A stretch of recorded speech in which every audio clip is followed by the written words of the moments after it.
Our topic this evening, I think, is going to be an interesting one. We are looking at the history of the Jerusalem temple. So sometimes divided into just two temples, the first temple and the second temple, but we're thinking especially of the site where that first and second temple and all the iterations of those two temples have been on, and as well a little bit of the history of the site since the second temple's destruction as well. So this is in its last iteration, when it was destroyed by the Romans in around the year 70.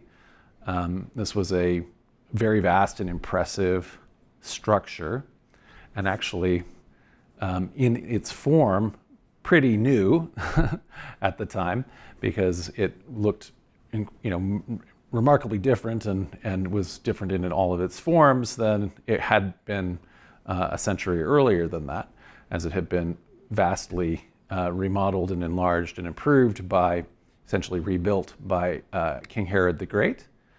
And so we have a lot of artist conceptions of the temple, even though we don't have any actual contemporary portraits. There are descriptions, and we also have we have descriptions of earlier iterations of the temple in different sources as well. But in some ways we are limited to what artists want to create when creating pictures and models. So the temple, the interior part of the temple, the holy place, is surrounded by restricted precincts, which is then surrounded by a much larger platform. So it's on top of a natural mountain that is then leveled off to make a huge flat area. And at the edges of that, this required an even more impressive construction, because it requires vaulting in order to create an artificial top of a hill and platform to fill the entire space out. Even though we don't have contemporary illustrations, we have a near contemporary picture. So 60 years after its destruction, it was destroyed in the first Jewish-Roman War. 60 years later, during the Third Roman-Jewish War, rebels who are led by Simon Bar Kokhba issued their own coinage as they're trying to create an independent Judean kingdom. And on that coin is an image of the lost temple. So you can see in the coins that sort of flat platform. There's 4 columns, maybe 2 are more prominent right around the gate and so forth. And if we go back to what it looked like, this is kind of where the artist's conception is coming from. Since all the traces of the temple's inner precinct structures are mostly all destroyed, these coins really provide the main visual source image that has inspired the various artist renditions and models.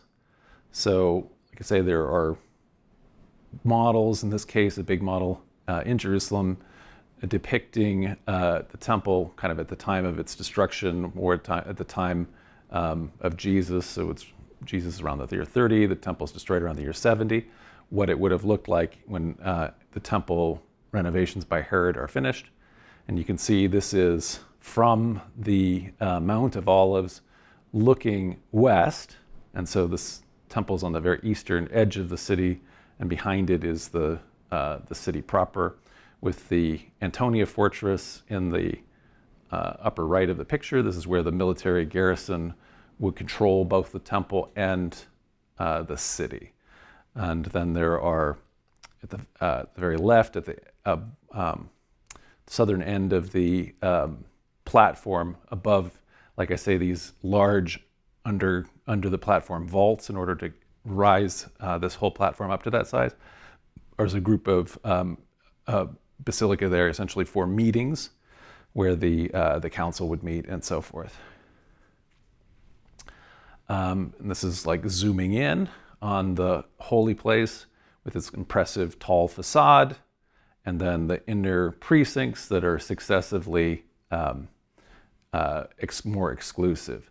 So anybody can be out in that large outer precinct, the court of the Gentiles, as it's called, which means people who are not Jewish are allowed into there, whereas only Judean people who are keeping kosher can go into the inner sections, and then only exclusively ever further.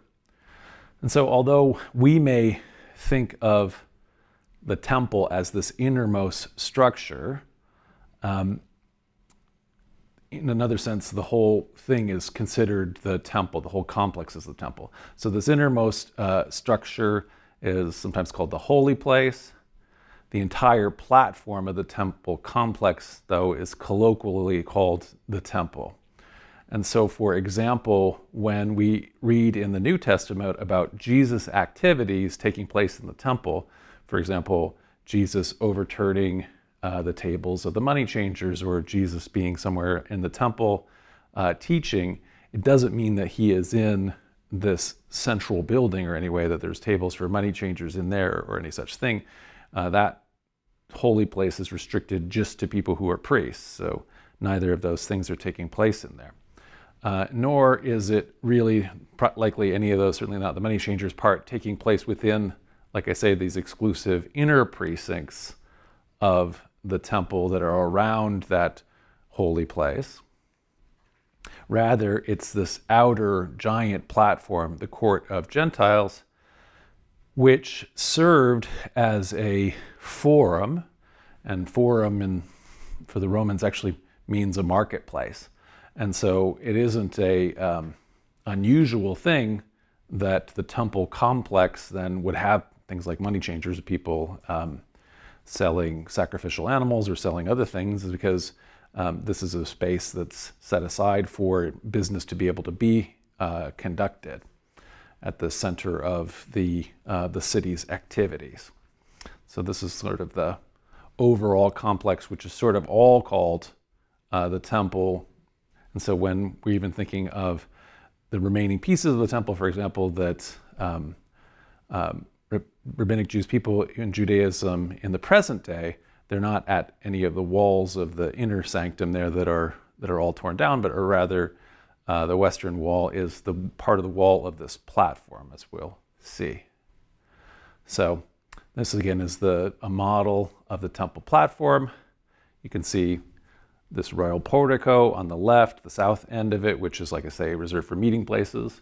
The Antonia fortress on the upper right, the Gentile courtyards, and then inside are the restricted areas. If we zoom in on those, there are warning signs that if you enter this, it carries, if you're not a Judean, it carries the death penalty. You can see on the eastern side, the court that's called the women's courtyard, just surrounded by the chamber of lepers, the chamber of wood, the chamber of the Nazarites, and the chamber of oils. It's called the women's courtyard because women are allowed, women Judeans are allowed to go in that area, but aren't allowed to go further. The men are allowed to go a little bit further into this little portico here between these two courtyards. But then once you get inside, that is the courtyard of the priests, where only priests and Levites are allowed. And then that is where the altar and the sacrifice takes place.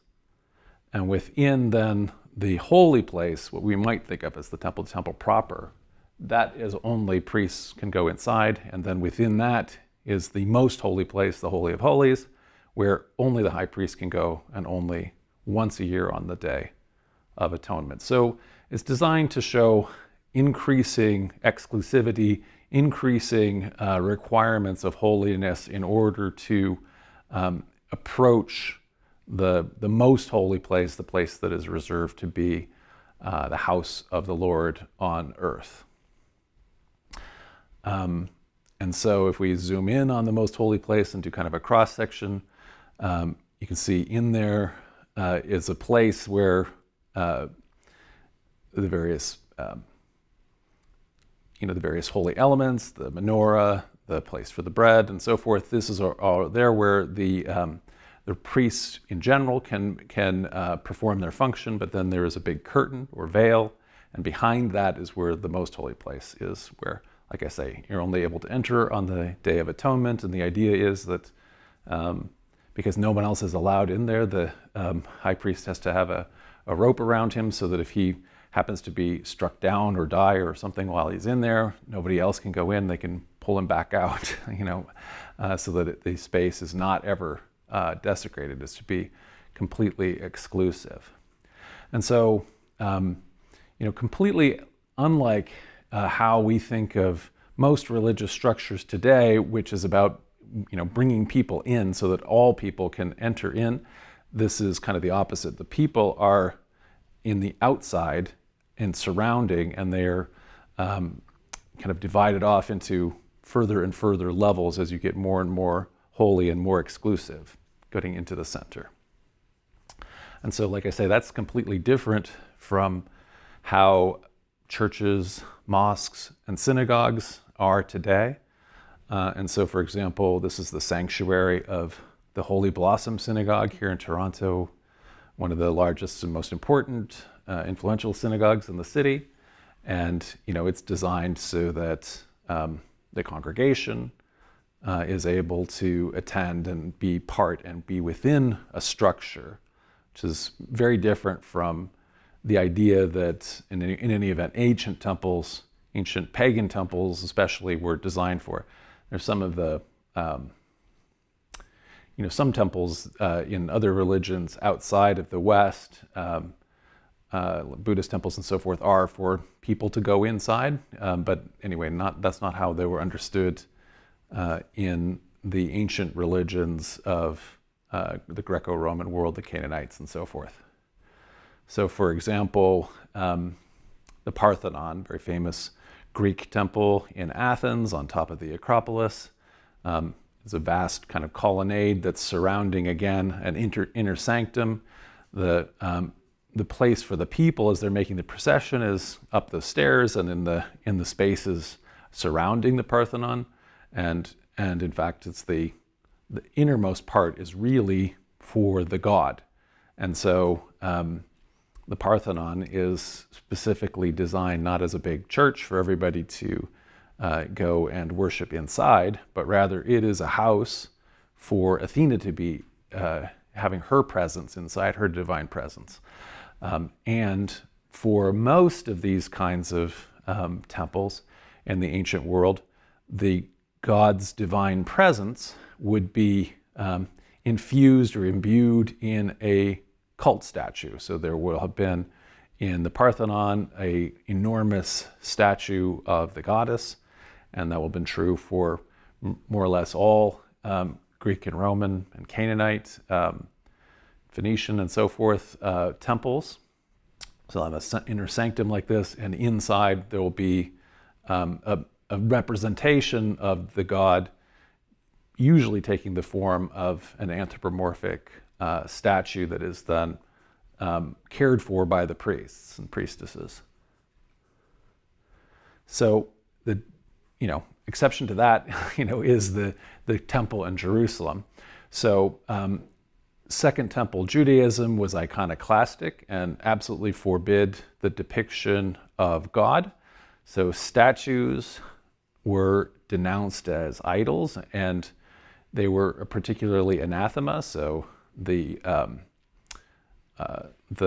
Mosaic law forbids making idols, making graven images depicting God. And then there are all sorts of sort of partisan theological explanations which are denouncing the worship of idols as if the other religions is what we're calling pagans here, but as if the people who are polytheists, people who are worshiping Athena, they don't think that the statue of Athena is the god, but the kind of the partisan denunciation of that is as if they did think that. Rather, they think there is a god that is transcending the statue. The statue is bringing a place of particular focus, and that is why Athena is able to have the Parthenon be a house for her. In the same way, the Jerusalem temple is providing a place to have God's presence on the planet, have a house and be experienced in the most holy place.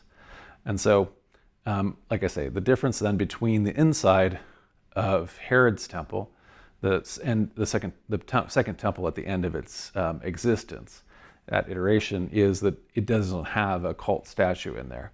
And it's also different from the first temple, what we sometimes called Solomon's temple, in that it did not have the Ark of the Covenant. We've had a whole lecture on the Ark of the Covenant and how it's understood biblically. It falls out of the narrative, even well before the time that the first temple is destroyed.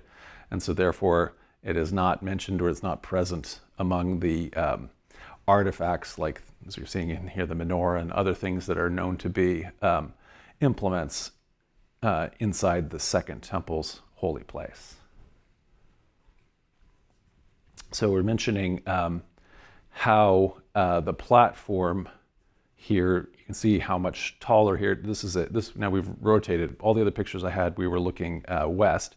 Now we're looking north at the sort of the side of the temple, and you're seeing the platform of the court of the Gentiles, and we're seeing that at the very southern end here, the meeting hall of the royal palace idea, and then at the top is the Antonia Palace. So in this case, the bottom here is where there's an incredible amount of vaulting in order to raise that elevated platform. And there's this vast staircase that existed that would bring you up and into it, because again, this is an artificial mountain at that point. And then in this little area there, this is the component that is now known as the Western Wall. It's a section of this Temple Mount platform, which in the present day is a place of worship in Judaism, where there's the tradition of putting prayers on scrolls and putting it in, and otherwise praying as well there. So like I say, this is, some people maybe who don't know about this imagine that this is part of the inner holy place, but in fact it's the exterior of the temple platform itself. Part of the reason for that is that because only the high priest is supposed to go into the holiest place, if you were, let's say, practicing Orthodox of some kind, you just going around and walking around up on the top, it potentially causes you to break that rule if depending on where it exactly is. I mean, if it's that was, like I say, that would have been true in the past centuries. Now it is difficult to go up there and walk around because of the the different ongoing political issues between it's not political and other issues between Muslim Palestinians and Jewish Israelis and so forth that make it very problematic to go on the top because of the Muslim places of worship up there. But in any event, before that consideration, there was the consideration for Orthodox Jews to not accidentally walk into where the Holy of Holies is supposed to be, because it's not entirely known. It's probably right where the Dome of the Rock is, but it's not entirely confirmed that that's where it would be. So we've been going through, as I've been showing you, kind of all of these artistic renditions and the models that people have built. These are all expressions of what the temple would look like at the very end of its existence. The temple as it was rebuilt by Herod the Great, or began to be rebuilt by Herod the Great, completed in some instances by his successors because it's such a massive project. So Herod today, retrospectively, is an incredibly unpopular king. So he's not popular with Christians and not popular, I think, in general with Jews either, really. He's a person who, at the time, may not have been that popular either. He might have been a little popular with some people, but anyway, he was somebody who the Romans could work with, and so he was a collaborator, and he was able to exercise vast amount of resources, but in part that was because of a lot of taxation, which would have, made him less popular. He's popular maybe in retrospect as a builder because almost everything that survives from from Antiquity kind of comes from his time period. The other things that are all later are Roman and Christian and Muslim additions that are later. Herod, for example, in expanding that giant platform, that is creating remains that continues to this day. And as a great builder, he also produced a lot of other things around his kingdom, Judea, kind of a greater Judea. So this is kind of the map of Herod's kingdom at its greatest extent, with Jerusalem kind of in the middle. I'm going to call out a couple other areas. He built a new capital on the coast called Caesarea. He rebuilt the city of Samaria, calling it Sebasta. And then he built for himself a palace on the other side of Jerusalem towards the Dead Sea called the Herodium, and another palace and other palaces like Masada that are sort of fortresses that he could retreat to as he was a little bit probably rightly paranoid that he might have to fight a lot of defensive wars, either in the case of a revolt of his own people against him, or in the case of if he got on the wrong side of the Romans, or any other thing that might happen. So he was always trying to be prepared for that. So the context of Herod having this kind of strong and relatively rich kingdom where he was able to build was that the preceding era of the Eastern Mediterranean dominated by the great Hellenistic kingdoms. So the Ptolemies in Egypt, the rulers of Egypt, the Macedonian Greek rulers of Egypt, and the Seleucids, the rulers of kind of the whole swash from Anatolia across to Persia, but then as their power was declining, increasingly just the kings of Syria. As their power declined, Judea had experienced a short-lived independence under a native dynasty, the Hasmoneans, which we sometimes call the Maccabees. Before they were conquered, the Maccabee kingdom was conquered by Pompey the Great and incorporated into the Roman system. So when Pompey was going around and settling the Eastern Mediterranean, bringing it all under kind of Rome's dominion, he took the last of the Seleucid kingdom and just eliminated that dynasty and annexed the kingdom and made it the Roman province of Syria, which after which is its great capital is Antioch, one of the major metropolises then of the Roman world, what had been the Hellenistic world. And while he's out there doing that, he decided to conquer the Hasmonean kingdom, the Maccabee kingdom too. Herod's family played Roman politics really well. So his father was an Idumean. So if we go to the very southern part of this kingdom is the region of Idumea, who converted to Judaism or was part of the people that were sort of forcibly converted maybe, but in any event had become a noble under the Hasmoneans, and as a noble with influence in an army, he had helped Julius Caesar when Julius Caesar was fighting a battle against Cleopatra's brother in Egypt and so on. In other words, he was well positioned, and Herod and his family kept playing politics well until in the year 34, around the year 34 BCE, the Roman Senate that's in charge of this client kingdom decides to displace the former Maccabee dynasty, the Hasmoneans, that Herod is kind of married into, and instead declares that Herod is going to be the king of this realm, and he's going to be their client. So we mentioned that he's a great builder. This is the ruins of his palace fortress complex at Masada. So this is a really remarkable place. I was just there last year, and one of the things that's incredible of it is you're in this desert at the shore of the Dead Sea, and there's no water anywhere all around, but at the top here there's cisterns where they're able to collect all kinds of water, and so that's what you always need in the case of a siege.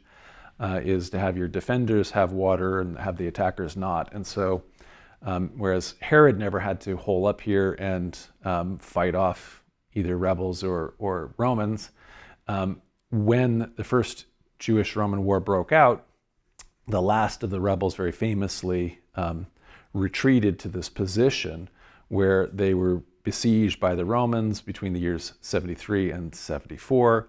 The Romans ended up having to make a huge ramp, and there's a whole, when I was a little kid, there was a really, dramatic miniseries about the whole thing, and it's still sort of very celebrated. It's become part of a nationalist myth story, but in any event, it's a story that's told in Josephus, but and there's some problems with it in terms of him being our only source for it, but it's the site is really still an amazing place.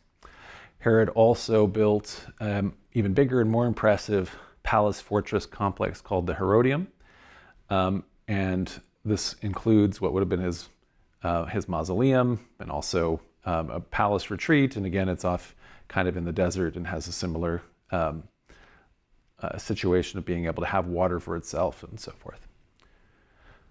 Like I said, he built a new capital for his kingdom, and he built it on the coast. So one of the problems, so north in Canaan, the Phoenician coast, it's now Lebanon and up there, has a number of pretty good ports, like the city of Tyre, that was a major mercantile republic for hundreds and hundreds of years. There are less good ports all along the southern Canaanite coast, and so in order to connect to the Roman maritime economy that exists in the Mediterranean Sea, Herod built an artificial harbor for this new capital, and that involved using the very latest Roman engineering techniques that he was able to get for doing underwater cement and so forth, and built quite an impressive city. And because he knows how to play the game, he switches. So he was initially team Julius Caesar at the right moment, or his dad was. Then he's when Mark Antony is in control of the East during the Second Triumvirate, and Octavian, Caesar's nephew and heir, is sort of ruling in Rome and has divided the East where Antony and Cleopatra are ruling. Herod is able to play into their team, and right until they're about to lose, which they famously do. And when that happens, he switches sides at the right time and goes on the side of Octavian or Augustus. And so here he names his capital in the same way that Alexandria has been named in honor of Alexander. Caesarea is named in honor of his Herod's patron, Caesar Augustus.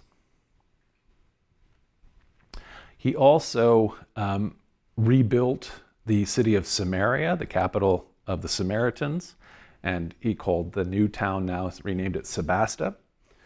So the Hasmonean king, John Hyrcanus, one of the Maccabee kings, had destroyed the city of Samaria back in the year 108 BCE.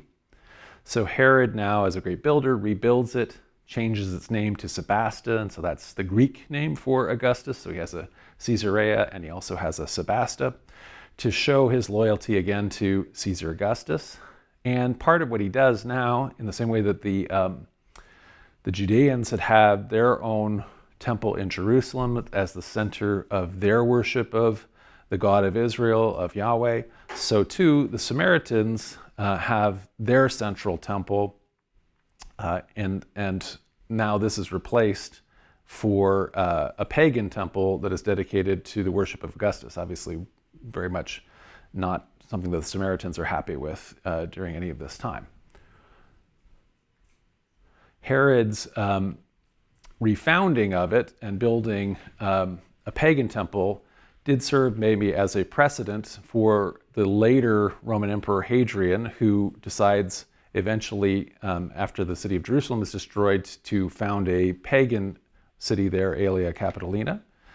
And that again like always, whenever you're giving something a new name, you name it after the leader. In this case, Hadrian's naming it after himself. So Hadrian's Gen's name is Aelia, just like, you know, how we have Gaius Julius Caesar, so it'd be like the Julias, and so he's one of the Aelia.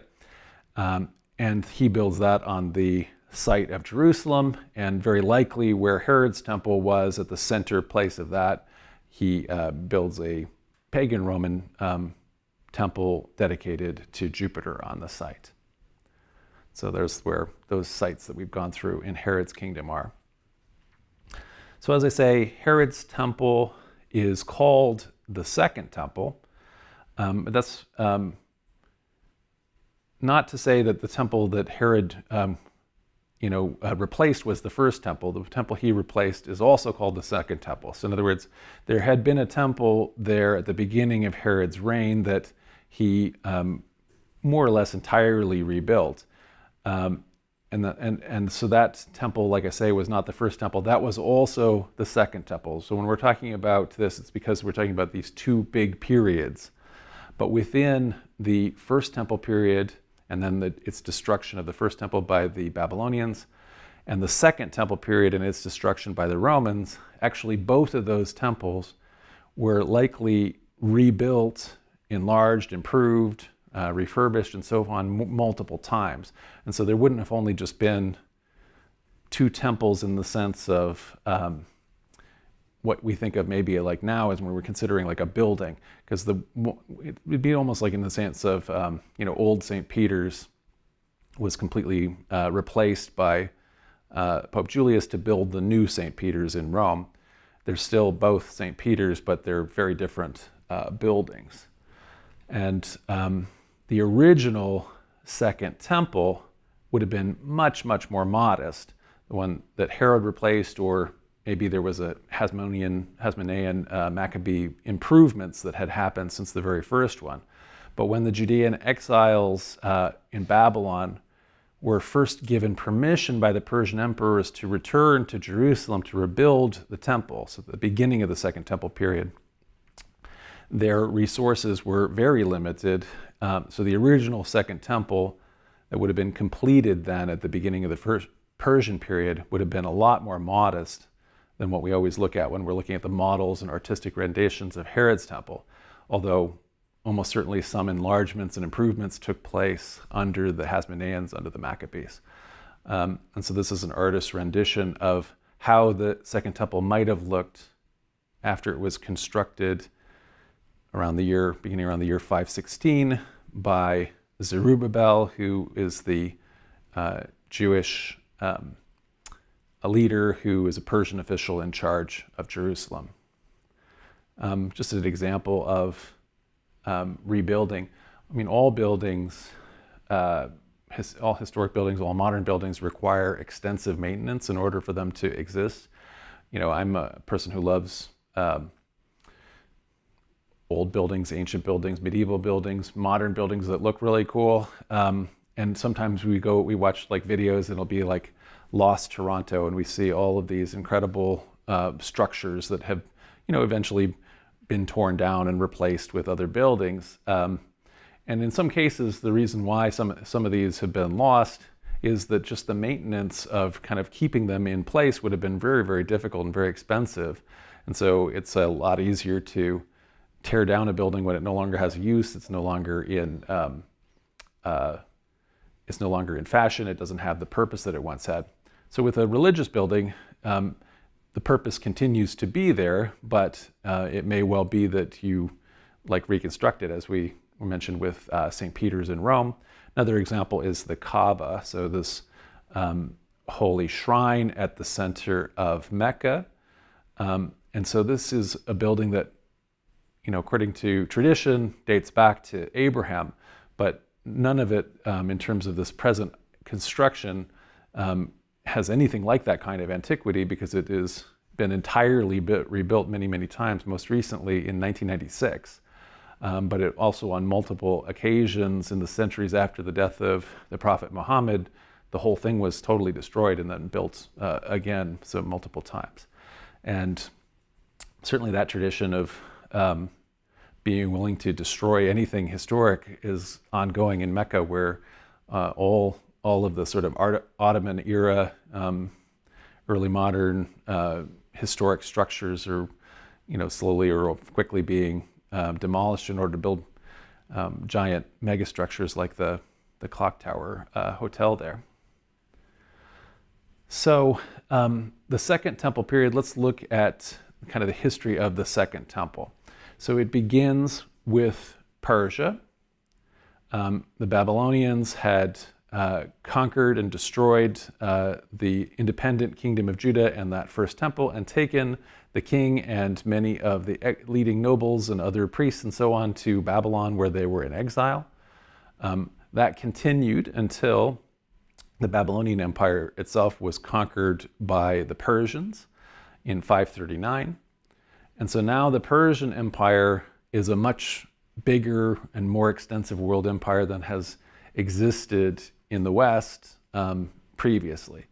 And so unlike the Assyrians and the Babylonians, who, and even the Hittites, who had their own way of doing this, who, when they conquered people, they declared the people's gods defeated and took them into captivity and other things like that, and they imposed their will and rule and power as widely as possible. The Persians are ruling such a much more vast territory that they came up with a policy of having local leaders effectively be kings under a king of kings. They're essentially the satraps over large provinces.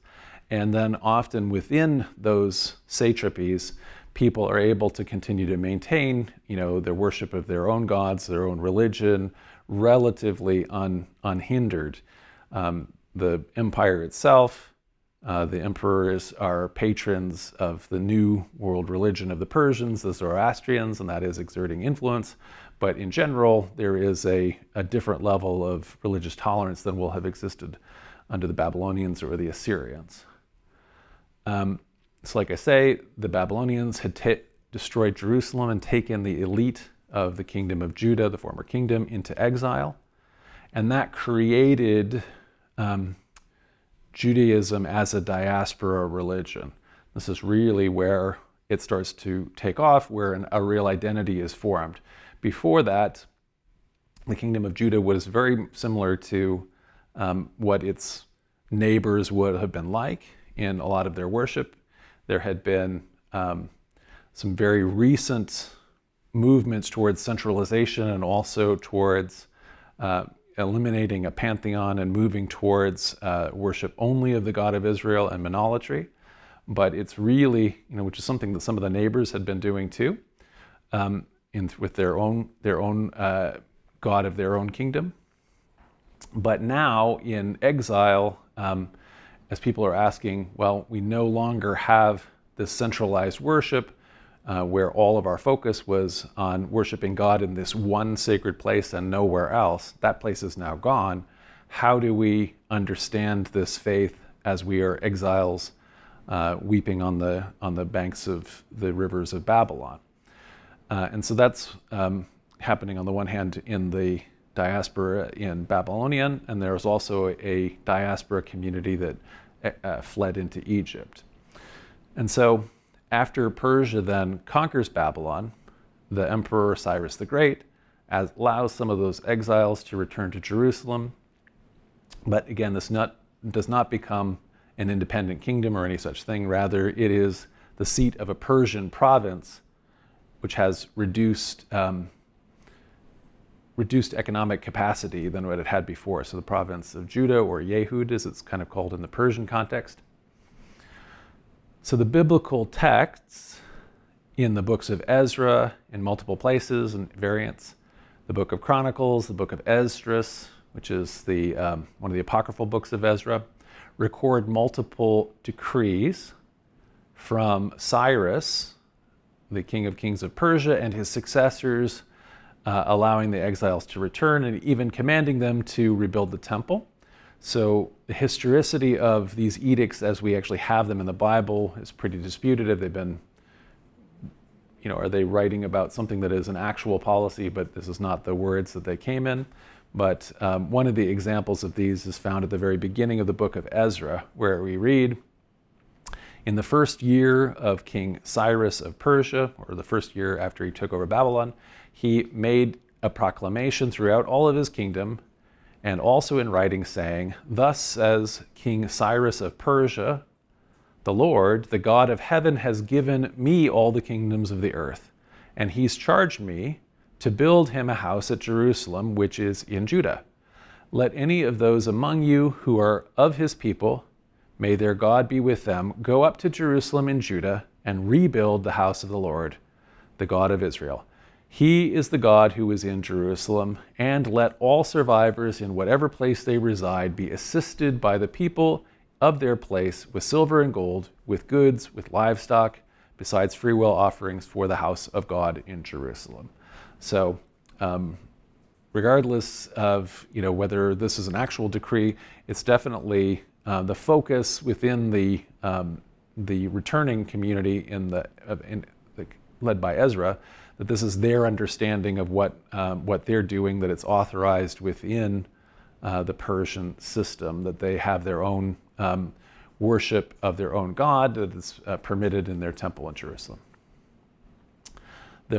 One of the first leaders that goes back is called Zerubbabel, and so he is identified as a prince of the house of David. So the Davidic line have been the kings of Jerusalem up until the end, and then the last kings and their descendants are taken off into exile.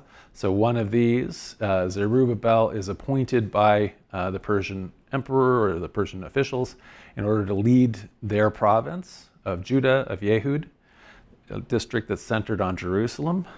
The name apparently derives from the Babylonian word Zerubbabel, meaning seed of Babylon. And so the implication is if you started taking on Babylonian names, the Judean community in exile has probably undergone some significant Babylonianization.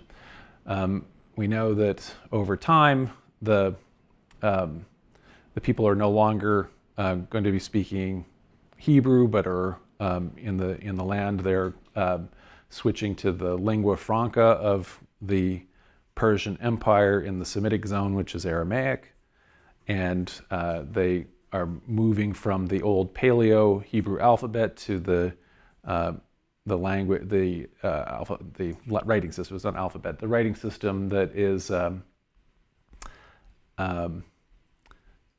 being used by the Babylonian Empire, and they also, for example, adopt the Babylonian calendar. So there's been some change as they come back and are now functioning within the Persian system. The map here, all of these different colored areas are different Persian provinces or sub-provinces within the satrapy that is the land, as the Persians think of it, the land beyond the Euphrates, so the trans-Euphratean satrapy. And so these are sub-provinces within it. And you can see Judah is just the little area around Jerusalem. And above that is Samaria, the province centered on the city of Samaria.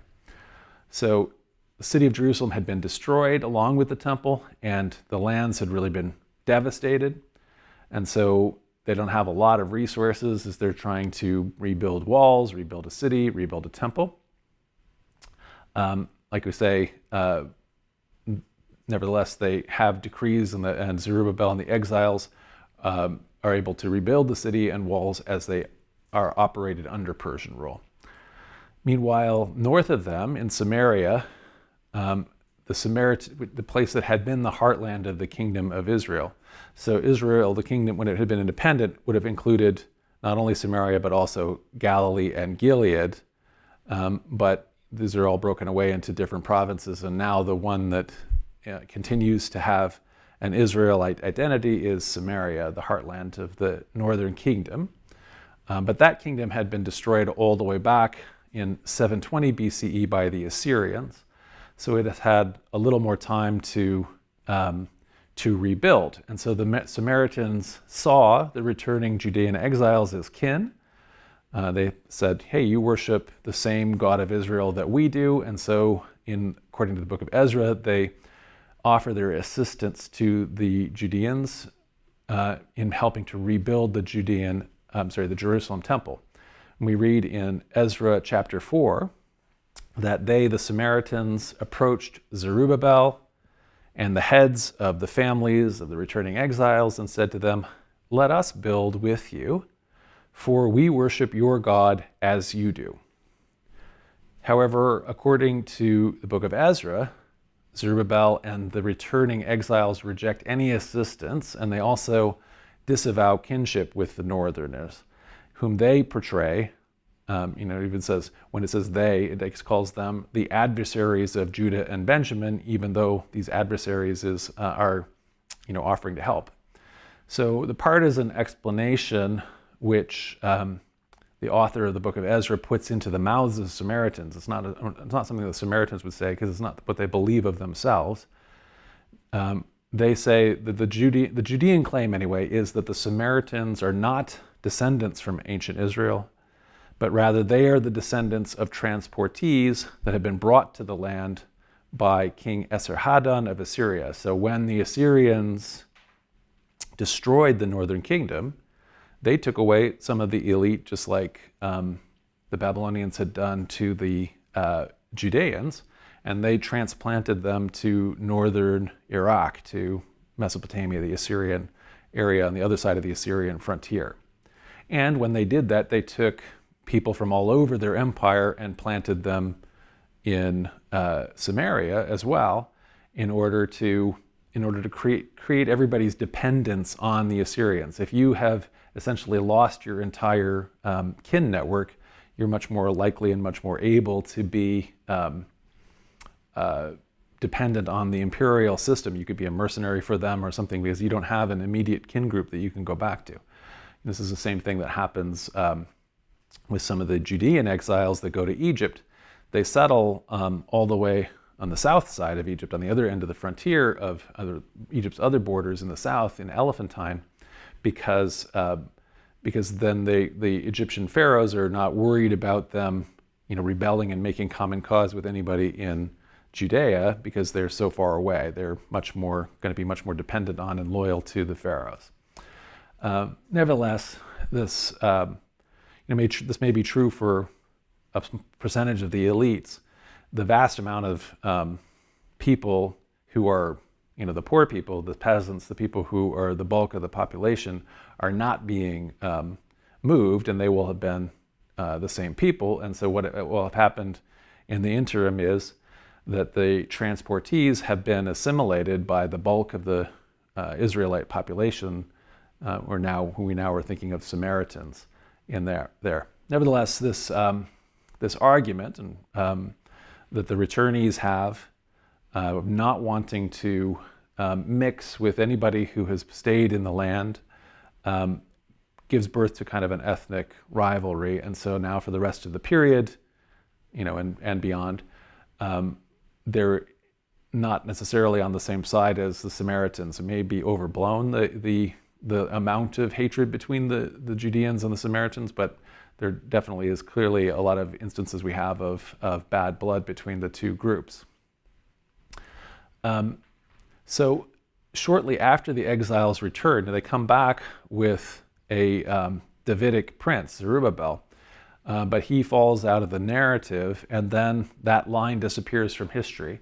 And it's just one of the weirder things in a way in the biblical narrative, because when you're reading the Deuteronomic histories of the Bible, the books of Samuel and Kings and so forth, the Davidic covenant, trying to get to the point where King David becomes this model king, and all the way down to successors that are extolled like Josiah, and now suddenly the descendants sort of disappear. We can see probably why it happened, or we can speculate why it happened. It may be that having somebody from this royal house is too dangerous for the Persians to have as a is even their own governor, because it may well be that they always want to become king instead of governor, and so they may be eager to rebel. And so maybe Zerubbabel has been too, or his descendants or somebody has been too not obedient enough to imperial orders. But in any event, they disappear from the narrative, and within a generation or so, we have a new leader, Nehemiah, who is continuing to lead the exiles and directing them in the ongoing rebuilding of Jerusalem. We do end up having, when I say the Davidic line disappears, nevertheless, while there are no more physical representatives of Davidic kings, it starts to become a spiritualized thing. And so instead, one of the titles for king is Messiah, the anointed one. That could also be for the high priest or for priests, but one of them is a title for the king. And so when there are no more representatives of the physical line, this becomes spiritualized. And so in the Second Temple period, Judeans start looking forward to an apocalyptic restoration where God will raise a new leader from the seed of David. There will be a new Davidic prince, a new Messiah who will have a future that is much grander than anything that actually happened in the past or the real past, and it may well have a cosmic consequence. And this is certainly how the religion that eventually becomes Christianity, the Jesus movement, comes to see Jesus after his execution.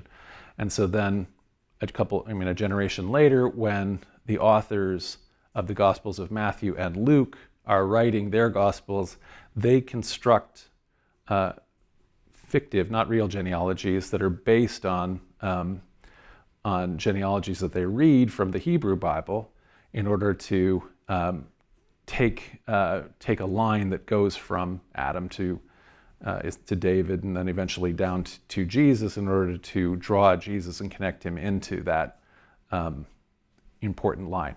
And they each of them construct completely different genealogies. Christians always want to try to work it out to try to make it so that, well, one is through Mary or whatever it is, in order to try to make these contradictory genealogies work as if they're simply constructed. They're not based on any records or anything other than the Bible precedent. Okay, so as we're talking about the history of the Second Temple, let's try to ground this in one of our timelines. And so we can see here from, we're starting on from left to right, 600 before the Common Era, going to the end of the BC era and into the Common Era. So starting at the very left is the destruction of the First Temple. And the Babylonian captivity is not really that long in the whole course of this, but it's incredibly important for creating the identity of this religion as a diaspora religion, because ever after, the majority of the people and the majority of the adherents are not actually in the land. They're in diaspora, either in Egypt and Babylon, or taken in bulk, both of those, and then beyond. So exiles return after that proclamation of Cyrus, whether that's the literal one or whatever the allowance of the Persian government to do that. And they build an early iteration of the Second Temple, and then we can kind of see this whole long period when the Judeans largely are getting along with the Persians, and that's looked back upon anyway as being, like the Judeans kind of see themselves as being more allied with and more on the same page with the Persian officials and Persian emperors than they're going to be in the next period, which is the Hellenistic period. So that changes, everything changes when Alexander there in 331 overthrows Persia. Thereafter, the area is split between the Ptolemies in Egypt and the Seleucids in Syria, with the Ptolemies initially exercising control over Judea and living generally in peace or getting along okay with the people in Judea, although there is this constant tension as there is more Hellenization. So there's a huge diaspora community that emerges in the Ptolemaic capital of Alexandria, huge Judean community. And then there's also Egyptian control over the land. And so the question is not, it's not like opposing Hellenism, but rather how much Hellenism should we accept? And it's an argument kind of between sort of extreme Hellenizers who think, hey, all of these Greek ideas and speaking Greek and everything like that is completely that's completely consonant with our religion as Jews. We can do this just fine. And then there are people who say, well, we'll take some of this, but we have to draw the line in a couple places for our own distinction that are much more stark. And so it's not really, it's sometimes portrayed as pro-Hellenist and anti-Hellenist. It's actually a camp of people who are okay with some Hellenizing because they can't resist it, and people who'd want to go further than that.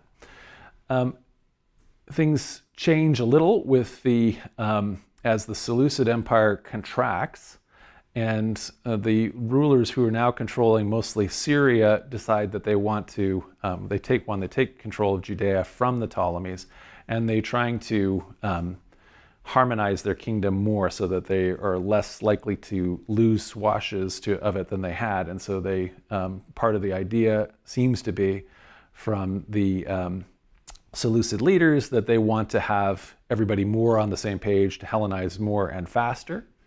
And so Antiochus III takes Jerusalem. One of his successors, Antiochus IV, takes it again. And when he does, he outlaws a lot of Judean traditions, independent practice, and most importantly, he sets up an altar to Zeus, or a symbol to Zeus in the Second Temple, which is seen as a terrible desecration, and that causes a revolt to happen. And so the revolt seizes control of the temple and is able to rededicate it during this story that becomes the Hanukkah story. That eventually leads to kind of Hasmonean Maccabee autonomy and ultimately independence when the Seleucid Empire's power contracts. So you can kind of see that little window. The Hasmoneans are running around and existing under the Seleucids autonomously, and then later under the Romans as clients. But for a little period of time in there, they are kind of fully independent Hellenistic kings in their own right. That ends, of course, with Pompey and the Roman conquest. In terms of the temple, Pompey ends up entering the Holy of Holies of the temple, which obviously not supposed to do. And shortly, under Roman rule, as we said, the Senate decides to replace the Hasmoneans as the kings with the Herodians, and ultimately to just incorporate Judea as a directly ruled Roman province. And ultimately that leads to a revolt in which Jerusalem and the Second Temple are destroyed. So that's the vast kind of sweep of the history of the Second Temple. So in terms of like this change that happens between the Persian period and the Hellenistic period, Josephus looks back and tells an apocryphal story that the initial contact with Alexander was very positive, that Alexander came to the Jerusalem temple, he offered a sacrifice there, which is not out of keeping with the kinds of things that Alexander would do. He certainly went and did that at Egyptian sites to show that he was honoring local traditions. But in what I would say is especially apocryphal part of the story, Alexander is shown a scroll of the book of Daniel. And in the scroll, in the book of Daniel, as we have it in the Bible, the prophet Daniel predicts that Alexander will rise and he will overthrow the Persian Empire. And it actually also predicts that after Alexander's fall, he will be succeeded by these successor generals, the Ptolemies, the Seleucids, and the other different successors. And that's very clear that Daniel is explicitly predicting the reign of Alexander and his successors. But it does so because it was written almost 2 centuries after Alexander lived. And so in other words, it's very accurate in its predictions. But this is a reason why we know that Alexander never read it, because in other words, it's accurate because it's written after the fact. After Alexander of Macedon conquered Persia, as I say, Judea, Samaria became province in the Hellenistic successor kingdoms, and initially they fall under the authorities of the Ptolemies of Egypt. So Ptolemy Soter had been one of Alexander's generals, and he very wisely, when everything's falling apart after Alexander's death, he very wisely runs to Egypt in order to take control of that as the richest and most easy to rule part of Alexander's empire. And he also very wisely grabs Alexander's body, which he brings in order to have control over that legacy. Brings it to this new capital of Alexandria, which becomes the center of the Hellenistic world. But in addition to being the center of the Hellenistic world, it becomes the largest diaspora population for Judeans. And so initially, Judea itself is under the authority of the Ptolemies. But like I say, after 198 BCE, the Seleucid kingdom of Syria conquers it. Elites in both Samaria and Judea were heavily influenced by Hellenism, and some of the other provinces like Galilee maybe even more so. Originally, the Seleucids had been the most powerful successor, with a kingdom that stretched all across Anatolia, that is modern Turkey, and all across Iran and Afghanistan. But by the time they are taking control of Judea, they had lost almost all of that. So they'd lost Anatolia to Rome, and there is a revived, related to Persians, but anyway, a revived Iranian empire of the Parthians that has taken control now of Persia and Mesopotamia. And that leaves really only kind of a rump state in Syria, and ultimately the Romans are going to annex that. So that decline of Seleucid power, that provides really the context for that revolt we talk about of the Maccabees, of the Hasmonean, short-lived Maccabean Hasmonean kingdom of Judea. So the Seleucid king, Antiochus IV, decides to suppress the Jewish religion. He marches on Jerusalem. He sets up either an altar or an idol of Zeus. In the book of Daniel, this is called an abomination, the abomination of desolation, so it desecrates the temple. This action then sparks that revolt by Judas the Hammer, Judas Maccabeus, the Hasmonean family, which successfully retakes Jerusalem and rededicates the temple. And this, like I say, includes the miracle that provides the basis for the story of Hanukkah and the festival of Hanukkah. So the reason why, like I say, the predictions in the book of Daniel of Antiochus's actions were what Alexander does, and everything leading all the way up to putting this abomination in the temple, those are all tracking perfectly all the way up to 167.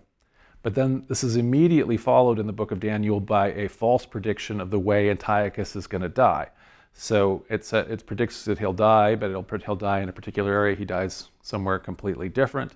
And so the book suddenly, from 164 on, all of its predictions of the future, which had been so accurate, now start to go haywire. And indeed, the author has predicted that the end of the world is going to happen almost immediately within the lifetime. And so, like all apocalypses that are written by a pseudepigraphal author, put into, like the Daniel's living centuries earlier, and so it's put into Daniel's lips all of this future prediction that's coming down to when the author himself is living, let's say around the year 167 or so, 166, 167, 165, somewhere in that range. So the predictions up until that moment are fantastic. Then this apocalyptic author who believes in a literal end of the world that's going to happen in his lifetime, all of the things that aren't past predictions, things that are real predictions, those all end up proving false. And this is the problem with apocalyptic literalism. So the book of Daniel is continuously reinterpreted, but this is its context, and we shouldn't. This is the problem with any, whether the author is a believing apocalyptic literalist or whether an interpreter is. This is not. It's not a way to truth. So, Anyway, the reconsecration then of the temple, like I say, is accompanied by a miracle of overcoming oil scarcity, and that then becomes the origin of the Hanukkah festival, the great Jewish festivals, or the Jewish festivals. I guess it's not one of the top ones, but anyway, only one of the contemporary rabbinic Jewish festivals that isn't drawn from the Hebrew Bible, but is drawn from a story in Maccabees, which didn't make it into the Hebrew Bible, but is in the Orthodox Christian and Catholic Christian Bibles, not the Protestant. So, as I say, the Hasmoneans, the Maccabees, ultimately achieve autonomy from the Seleucids, initially ruling as ethnarchs and high priests of Jerusalem. This doesn't please everybody because they're not from the family. They are priests, but they're not from the family of the high priests. And so different high priests people from that actual lineage don't think that they should be the high priests, and they also are not Davidic kings. They're not from that line. So later when they become kings, not everybody's satisfied or pleased with that. Meanwhile, also, the Samaritans did not help in the revolt against the Seleucids. And so, once again, the Judeans see them as enemies. And so, as Seleucid power continues to decline, the Maccabees, from their base in Judea, are able to conquer also Samaria to the north and Idumea to the south.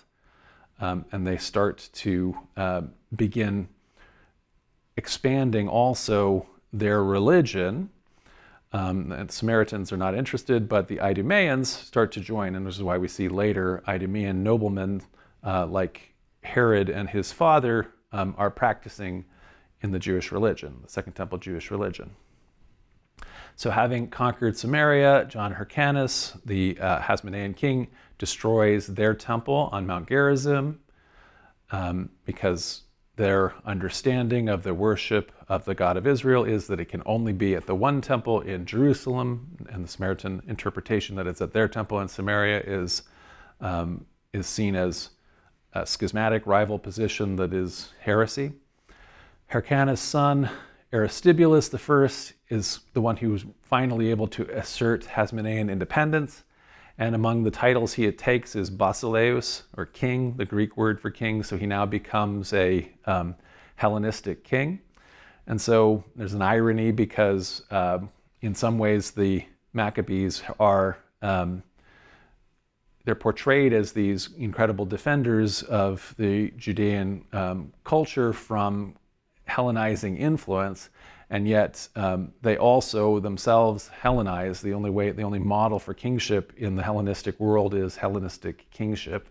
And so they start to take on Greek names and so on, and Greek practices. So in that sense, Hellenizing is a civil war that is being argued among the elites. So the Hasmoneans successfully begin also Judaizing Idumeans and Galileans. And so this is why when we get to Jesus' time, there's a large population that's a mixed population. Some of them are, we might call, let's say, Canaanite pagan peasants. Some of them are Greek-speaking pagans, and some of them are Judean Aramaic-speaking peasants. So in other words, a mixed group up in Galilee. The Samaritans resist as they are upset about the destruction of their temple. They've been upset about a lot of these rivalries, and they also have their own sort of very centralized identity that they maintain and continue to exist. We've had a whole lecture on the Samaritans and why there's so few of them today, but how they had there were a lot more in both in Antiquity and the Middle Ages, or the late Antiquity. So, like I say, Seleucid weakness was the context that allowed the Hasmonean, the Maccabee kingdom to be independent. It also, though, that same weakness of the Hellenistic powers that attracted this rising Mediterranean power into the region, the new ancient superpower of Rome. And so one of those leaders of the Roman Republic, one of the most successful generals, annexed the Seleucid kingdom to Rome, just ended its existence. And as he's marching his armies around, establishing things in the east, deciding on where the Roman borders and frontiers are going to be, he lays siege to Jerusalem, the Hasmonean capital. He conquers the city, and when he does, like I say, he tours the temple and enters the Holy of Holies, which desecrates it, but possibly he doesn't understand that you're not supposed to do that. In any event, he ends up doing it. So Rome then is in charge. And as we saw, Rome initially allows the Hasmonean kings to continue to rule in Judea as clients, which more or less means the Senate, is in charge of foreign policy, the frontiers. You're part of the Roman system, but you can govern internally. And over time, though, the Senate recognizes Herod, the son of this loyal Idumean noble, as king, and that allowed him, when he has control of this whole territory, to have this great rebuilding program. But nevertheless, when you're a client, you don't have total control. And so if the Senate, is the person that the Senate is the power that named Herod the king, it can also decide what to do once he's dead. And so when he dies, Rome divides his realm into tetrarchies.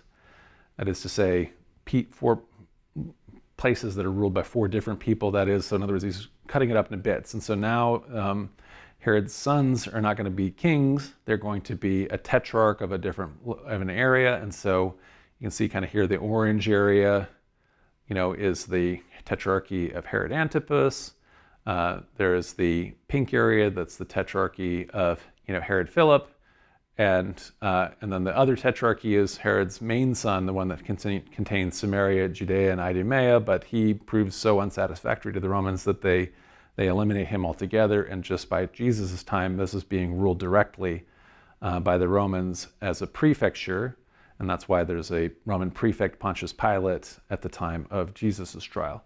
So it is essentially a sub-region that is all under, as you can kind of see, Syria is the great big northern province that is kind of the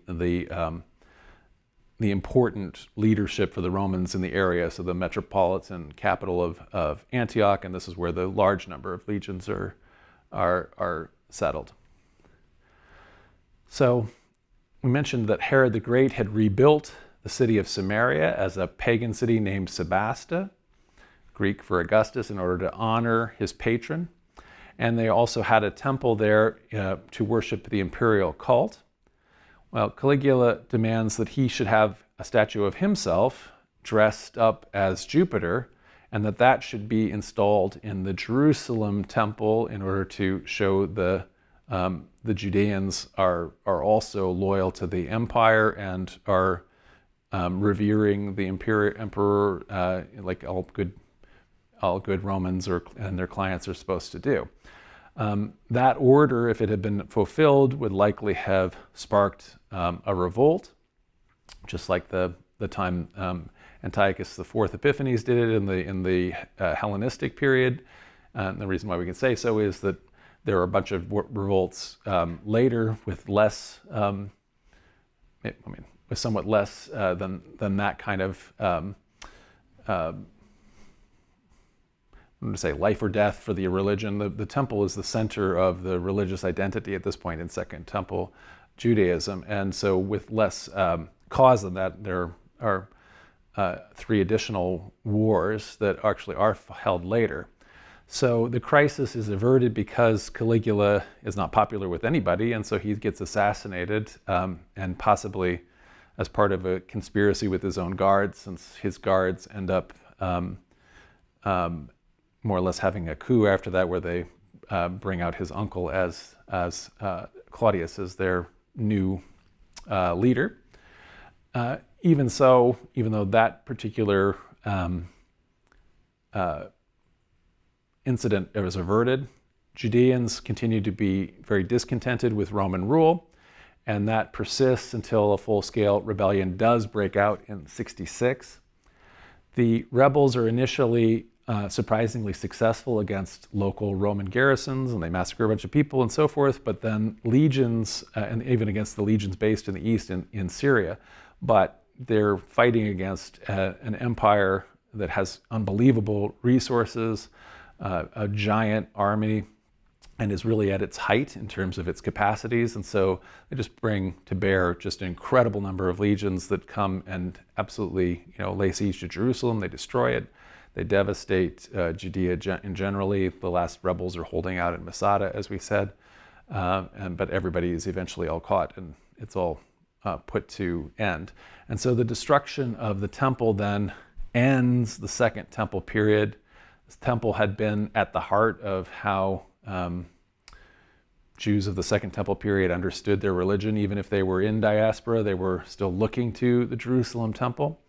But this now changes the course of history for both Judaism and Christianity, which is separated at this point as its own emerging world religion. And so after the final revolt, the third Roman Jewish War under the leadership of Bar Kokhba, that many people, including some of the rabbis, had thought was the Messiah in this last kind of understanding of a political Messiah who's going to overturn Roman rule. That revolt was similarly suppressed by the Romans in 136, and that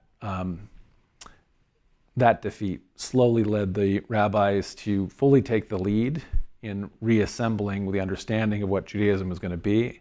So in the post-Second Temple period, in the following centuries, we now have the emergence of Rabbinic Judaism, which is the kind of Judaism that exists in all of its forms to the present. And meanwhile, the Romans devastate, destroy Jerusalem, and forbid Jews from coming back to it. So I've just gone through that in more detail, but that was what we talked about in this chronological slide, this sweep from the building of the Second Temple to its destruction in 70. So after the Emperor Hadrian, another great builder, an even greater builder than Herod, famous for his wall in Britain and also for the Pantheon in Rome and plenty of other incredible buildings. So after he goes to a tour of all of the East and stops by and sees Judea in the year 129 and 130, he decides that he's going to rebuild the city, and he's going to, after some ideas that he might have let the Jewish people come back, he does not do that. And instead, he decides to found a new pagan city on the ruins of Jerusalem. As we say, that's named Aelia Capitolina in honor of him. And very likely, one of the main things that has survived amidst these ruins is the platform itself of the Temple Mount. And so that platform is a new temple, probably to Jupiter, is put on there, a pagan temple. So Jews are forbidden entrance into the city, and they continue to be forbidden throughout the entire pagan Roman period and into the Christian Roman period. And it's only when the Muslims conquer the city from Christian Byzantine defenders that Jews are allowed to come back into the city for the first time. And so when we see the outlines here of the rebuilt city, the new city of Aelia Capitolina, this ends up becoming the roads and form of the old city as it exists today. So the previous old city is pretty well, other than the Temple Mount, pretty well wiped clear. Some of the locations of the pools remain, but there's a lot of it is then fully rebuilt on this. And we have, very interestingly, the first surviving map of this in the Madaba mosaic, which is from the 500s. And so if we go back to this, we normally, in modern times, we orient maps to the north. So when we're looking at this, you're seeing the big temple box there on the right where it says the Temple of Jupiter will be. There's a half circle where there is the northern gate, and out of that there are two main roads that are branching, which are the eastern and western corridors. That is like to say the Roman cities are founded usually just by one corridor and then a cross street of a decumanus. And so you can see the decumanus kind of going across those two.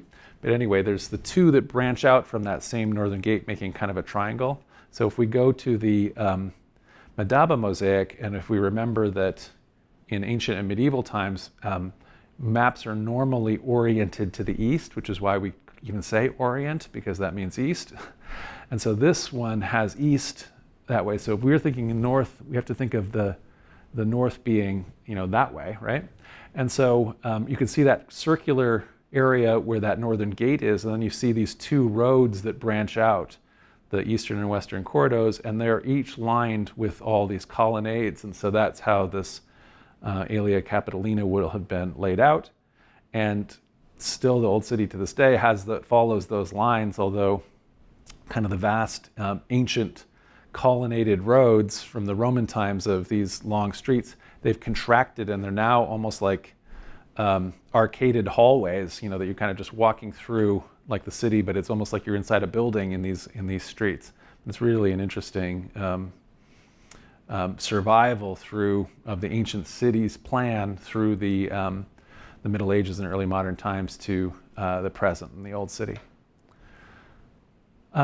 We've done a whole lecture on the last pagan emperor Julian. So after the family of Constantine converts to Christianity and starts to patronize the Christian church, and later successors build up the prestige of it so that Christian bishops, for example, become important officers within the empire.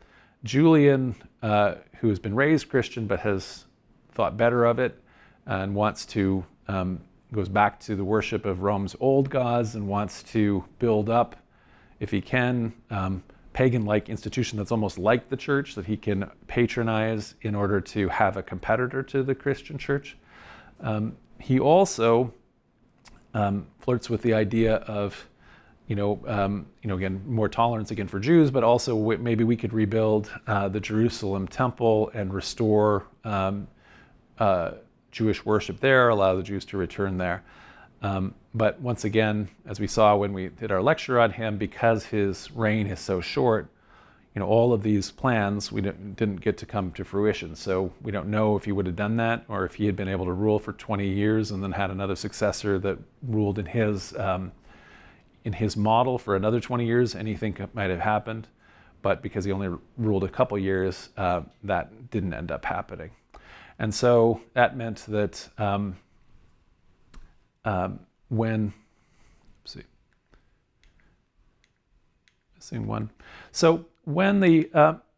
what ended up happening is, we go back to Aelia, after Julian, when the Roman Empire becomes fully Christian, and indeed after Theodosius outlaws paganism and the pagan temples are all closed, then the city starts to take on a fully Christian character. But the Christians don't decide to put a giant cathedral or church where the temple of Jupiter had been. Rather, they let that fall into ruins and leave everything on the Temple Mount in ruins.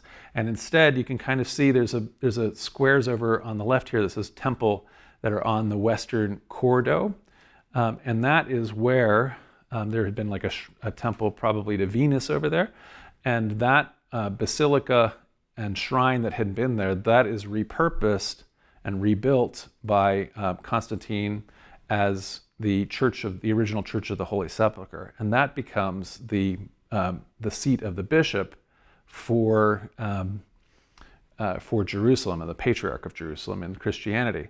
And of course, you can imagine why, since the Holy Sepulchre is meant to be, it's where Constantine's mother, St. Helena, finds the true cross, she believes, and it's where they identify the hill on which that had originally been outside the city walls, but obviously it's inside the city of Aelia Capitolina's walls, where Jesus had been executed, crucified. And so those are two amazing holy sites. They also identify there Jesus' tomb. So all of those sites are right there within that complex, and therefore that becomes very holy. But you still might wonder why this really important site of this giant platform, where the Jerusalem temple itself had been, why did the Christians just let that fall into ruins and be vacant? Why would you do that? You can answer in the comments, but I'll tell you. It's because in the Gospels, Jesus predicts that the temple will be destroyed. And again, those are written after the temple is destroyed. So I'm not saying that it's an actual prediction, but in any event, there is a prediction in the Gospels of Jesus that the temple will all be destroyed. And so this is a vindication of prophecy for the Christians. They like just seeing this space remaining as rubble. But then, as a result, when the Muslims conquer Jerusalem, the city they call Al-Quds, the holy precinct, that means that this amazing piece of sacral real estate was completely vacant at the time of the Muslim conquest, and then it becomes the space that the Muslims fill. And so, in fact, the very first building, the oldest surviving religious structure that we have, built by a Muslim ruler, the Caliph Abd al-Malik, beginning in 691, is the Shrine of the Dome of the Rock, which is thought to be located where the holy place, the temple proper within the vast temple precinct. You can still see the flat platform all around it. The Temple Mount, as it's understood in Judaism, the Harim al-Sharif in Islam, as is holy place, it's understood to Muslims. And so then this becomes one of the holiest sites in Islam, and certainly architecturally, one of the most important sites in the world as the oldest Muslim religious structure. Okay, so we talked about the history of the Second Temple, but I want to go back to the First Temple. You may have wondered why I started where I did. And in part, it's because the Second Temple, from a historical standpoint, is ultimately much more important, or was much more important than the First Temple ever was. Although theologically, they're understood to be the same, and biblically, the First Temple, which is attributed to Solomon, obviously has like an incredible amount of importance in the Bible as we have it. But if we were to compare the two of them, the First Temple is here on the left, the Second Temple on the right. The First Temple would obviously have been in the same places where the Second Temple is. These are the inner precincts. There's still a larger platform around it, but the platform that Herod built is significantly bigger than what the precinct that is around the First Temple, which is more or less just what the original hill was, as opposed to a big platform built. So by the time the biblical texts were written, the authors had an association with the First Temple with the legendary King Solomon. And I say legendary because the stories we have of Solomon in the Bible are not going to be carried down. They're too far away from whenever the historical Solomon, if there was a historical Solomon, would have lived. And indeed, all of the books that are attributed to King Solomon, like Proverbs and Ecclesiastes, these are pseudepigraphal books where people who are not Solomon are writing a wisdom book in Solomon's name. The people, though, when there was a First Temple, and the people when it was around at the end of the First Temple period, therefore had a sense of it as being something of great antiquity. So they don't really, it begins before their actual written history. And so it's going back into the time of fables and oral tradition. And the name Solomon is associated with it, along with some of the other shrines and sites in the area. And so when people started to create kind of the mythic stories of where it came from, Solomon was then incorporated into those stories. In the same way that the royal house is called the House of David. And so there's an assumption that there was an eponymous ancestor named David. It could just be the name of their house, but in any event, the assumption is made that that eponymous ancestor is an actual person. And so legends have maybe grown up around that person. And when all the myths are written together, once again, it's too far away from when that person, if he was a historic person, lived, for those to have a lot of historicity. And none of the texts attributed to David, like the Psalms, those are written in his name later. They're not written by any historical king like that. But nevertheless, it's a name then that exists, that's associated with an actual historic building. But nevertheless, like the second temple, the first temple structure was likely reworked multiple times in its history. So in other words, people understood that it went back centuries and centuries past when their actual written history says anything about it. It's an ancient shrine, and different kings have rebuilt it. So maybe a big revision happened under Hezekiah and Manasseh and Josiah and so forth. Different rebuildings will have been taking place. We've talked about before about the legendary Davidic and Solomonic Empire, and there's a whole lecture we did on this on what's called the myth of David's kingdom. But essentially, when the Book of Kings describes this territory that goes from the Euphrates to the borders of Egypt, and talks about Tifsha and Dan and Gaza and Beersheba, that this doesn't exist, or it doesn't correlate with any empire that had its capital at Jerusalem in the historic period. But what it does correspond to is the satrapy of Ibernari, as the Persians call it, the satrapy of the trans-Euphrates land. And so essentially, when these stories are being compiled by the exiles in the Persian period, they're essentially envisioning this entire satrapy in which they are a part of as having been part of this mythic Solomonic empire as they're looking back to it. And so as we look in general of the context of the First Temple period, let's start, instead of starting at the left and going to right, let's start in the more recent times. So the purple there is the Persian period, and we can see the Second Temple being created. So that's what we've already gone through in our previous timeline. You go back in time there, you can see the Babylonian captivity, which has the Babylonians destroying Jerusalem in 587, and also therefore destroying the First Temple.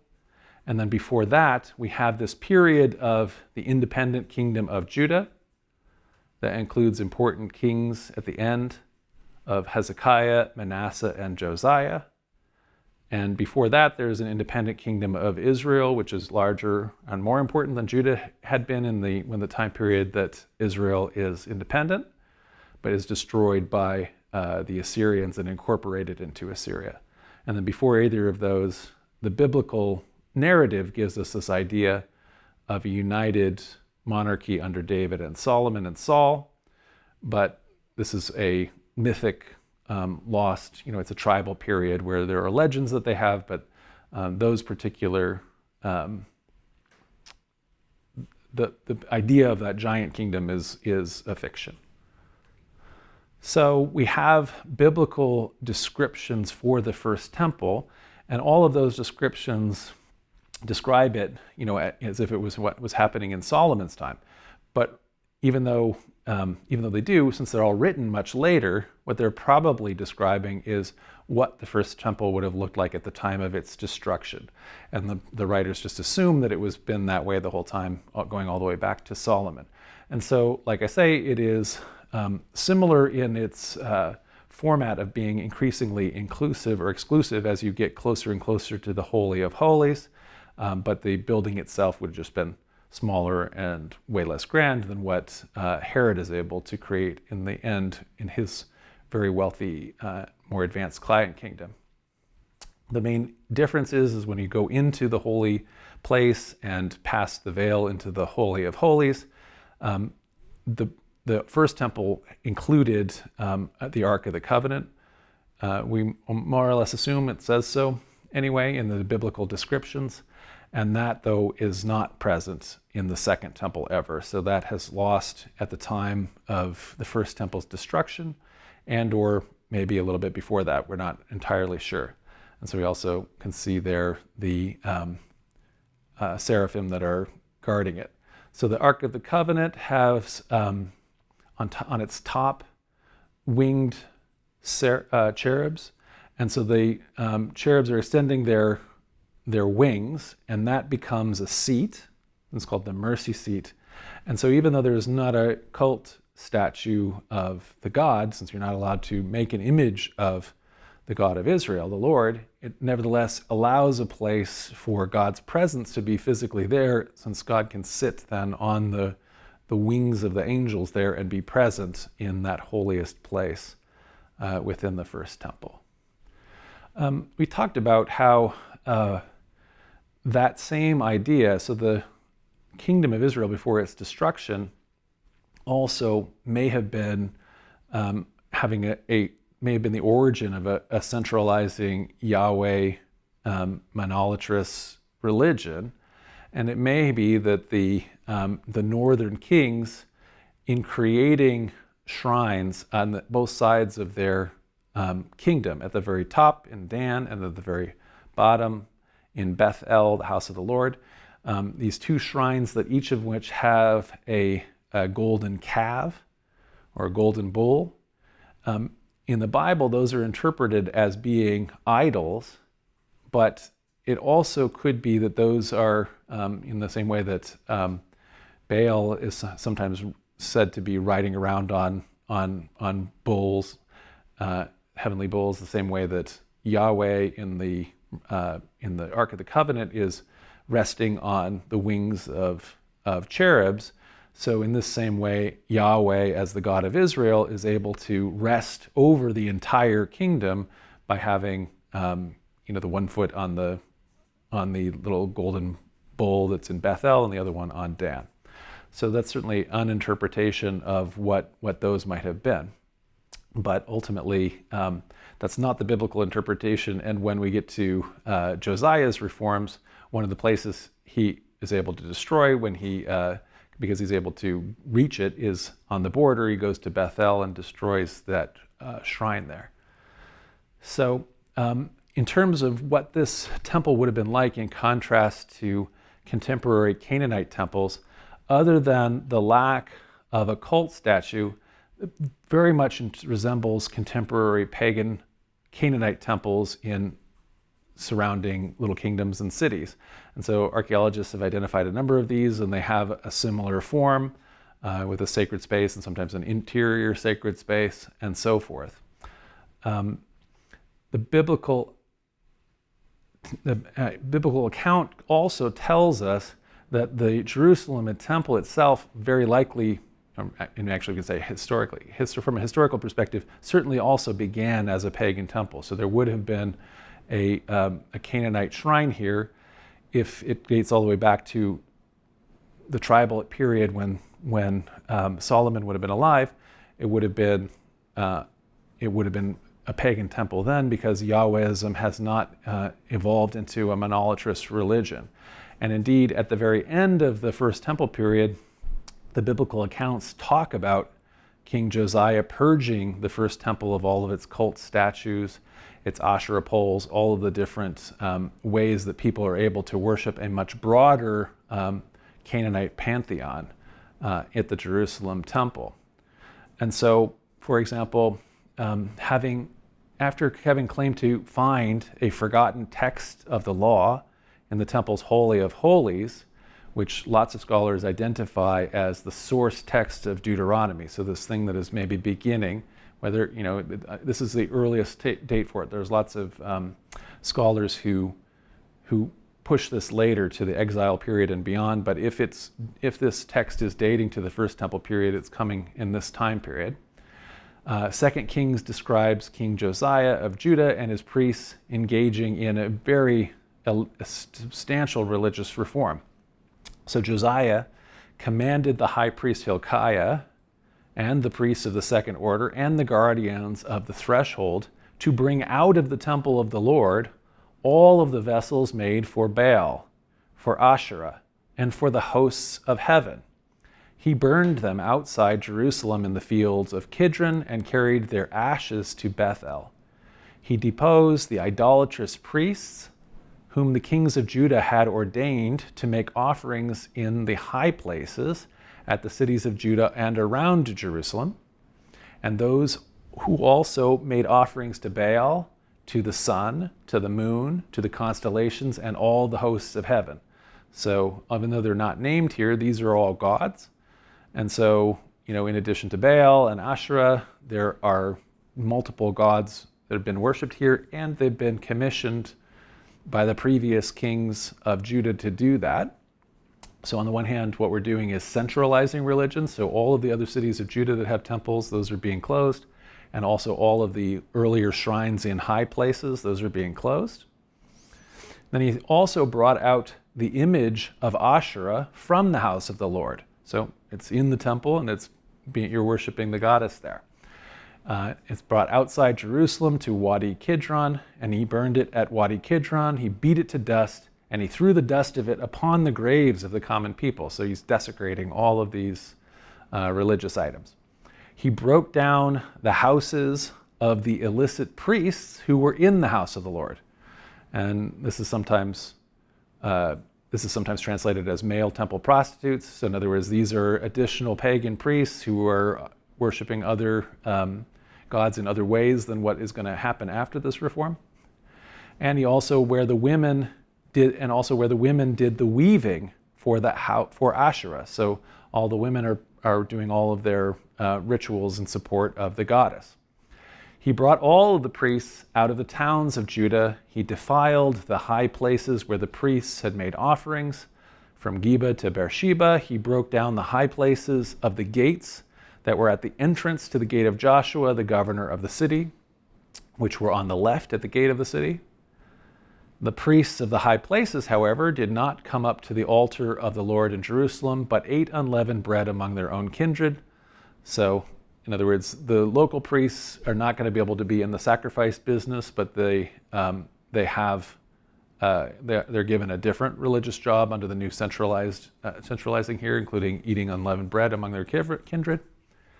Josiah defiled Topheth, which is in the valley of Ben Hinnom, which is next to Jerusalem, so that no one would make a son or a daughter pass through the fire as an offering to Molech. So this is a reference to child sacrifice that had been happening. Now will no longer be allowed.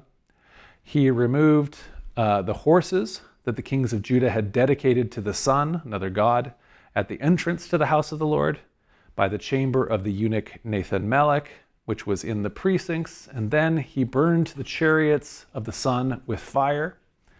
So the sun is no longer going to be worshipped, and its different idols are no longer going to be worshipped in the Jerusalem temple. The altars on the roof of the upper chamber of Ahaz that kings of Judah had made, and the altars that Manasseh had made in the two courts of the house of the Lord, he pulled down and there broke into pieces. And he threw the rubble into the Wadi Kidron.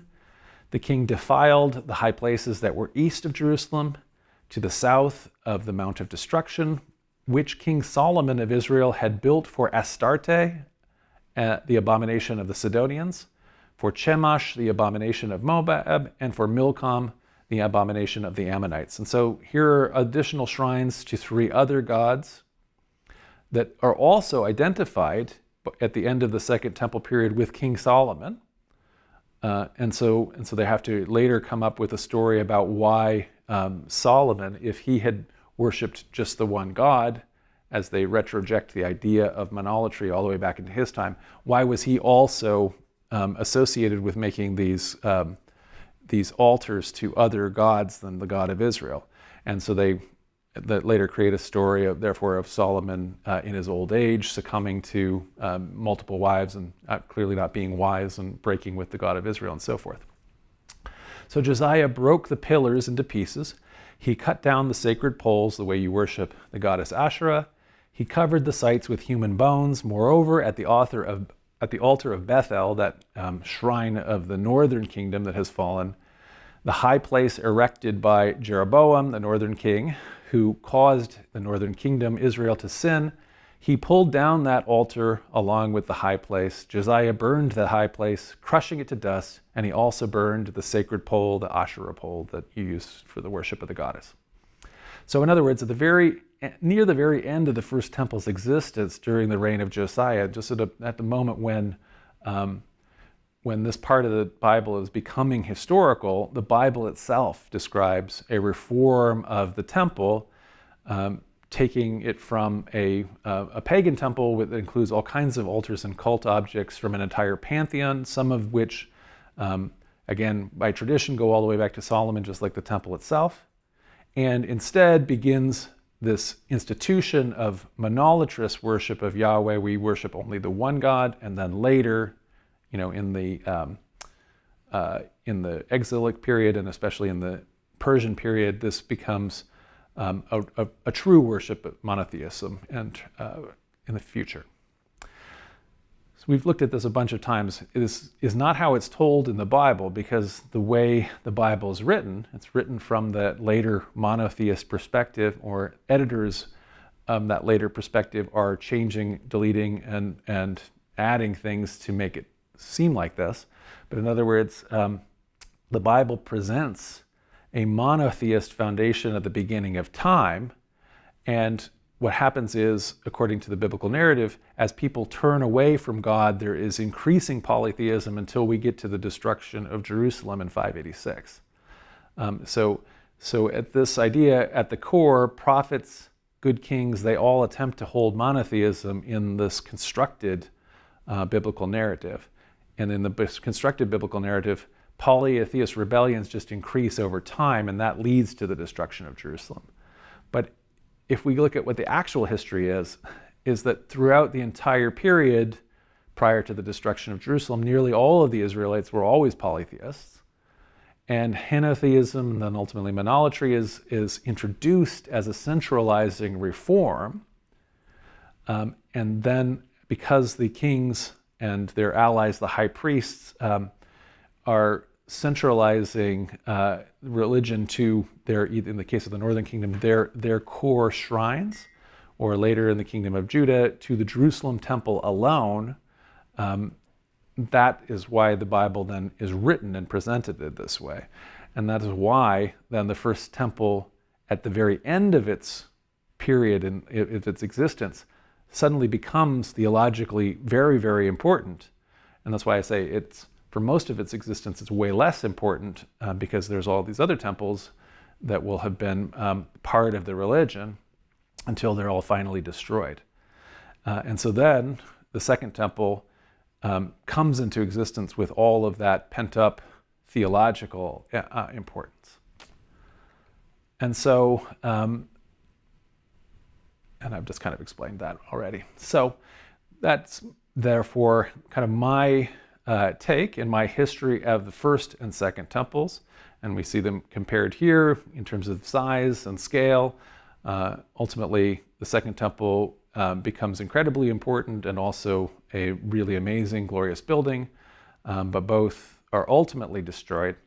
And for almost all of the history of Judaism, it has been lived as a diaspora religion, and indeed the bulk of the identity is kind of formed as a diaspora religion, and then especially Rabbinic Judaism is reformed from the aftermath of the destruction of the Second Temple all the way up until the present.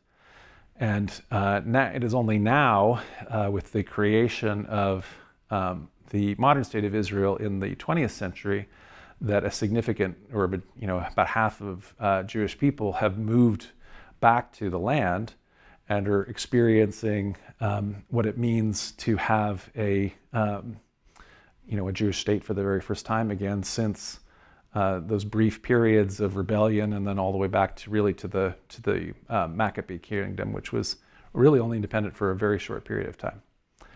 And so that is my look at the history of the first and second temples. I'm going to get some water as Leandro compiles your questions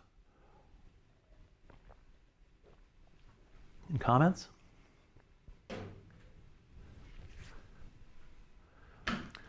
Let me begin by thanking people for their support. So thank you, Northern Mystic, Dave Anderson, Fire Ever Living, thank you, Marla Ellman, thank you, and I wish you need to put dashes in here. Okay, Hikato Nico Sakororan. It's easier if you just put dashes, I can do it. Anyway, thank you, Hikato. Anyway, Rowan Wagner.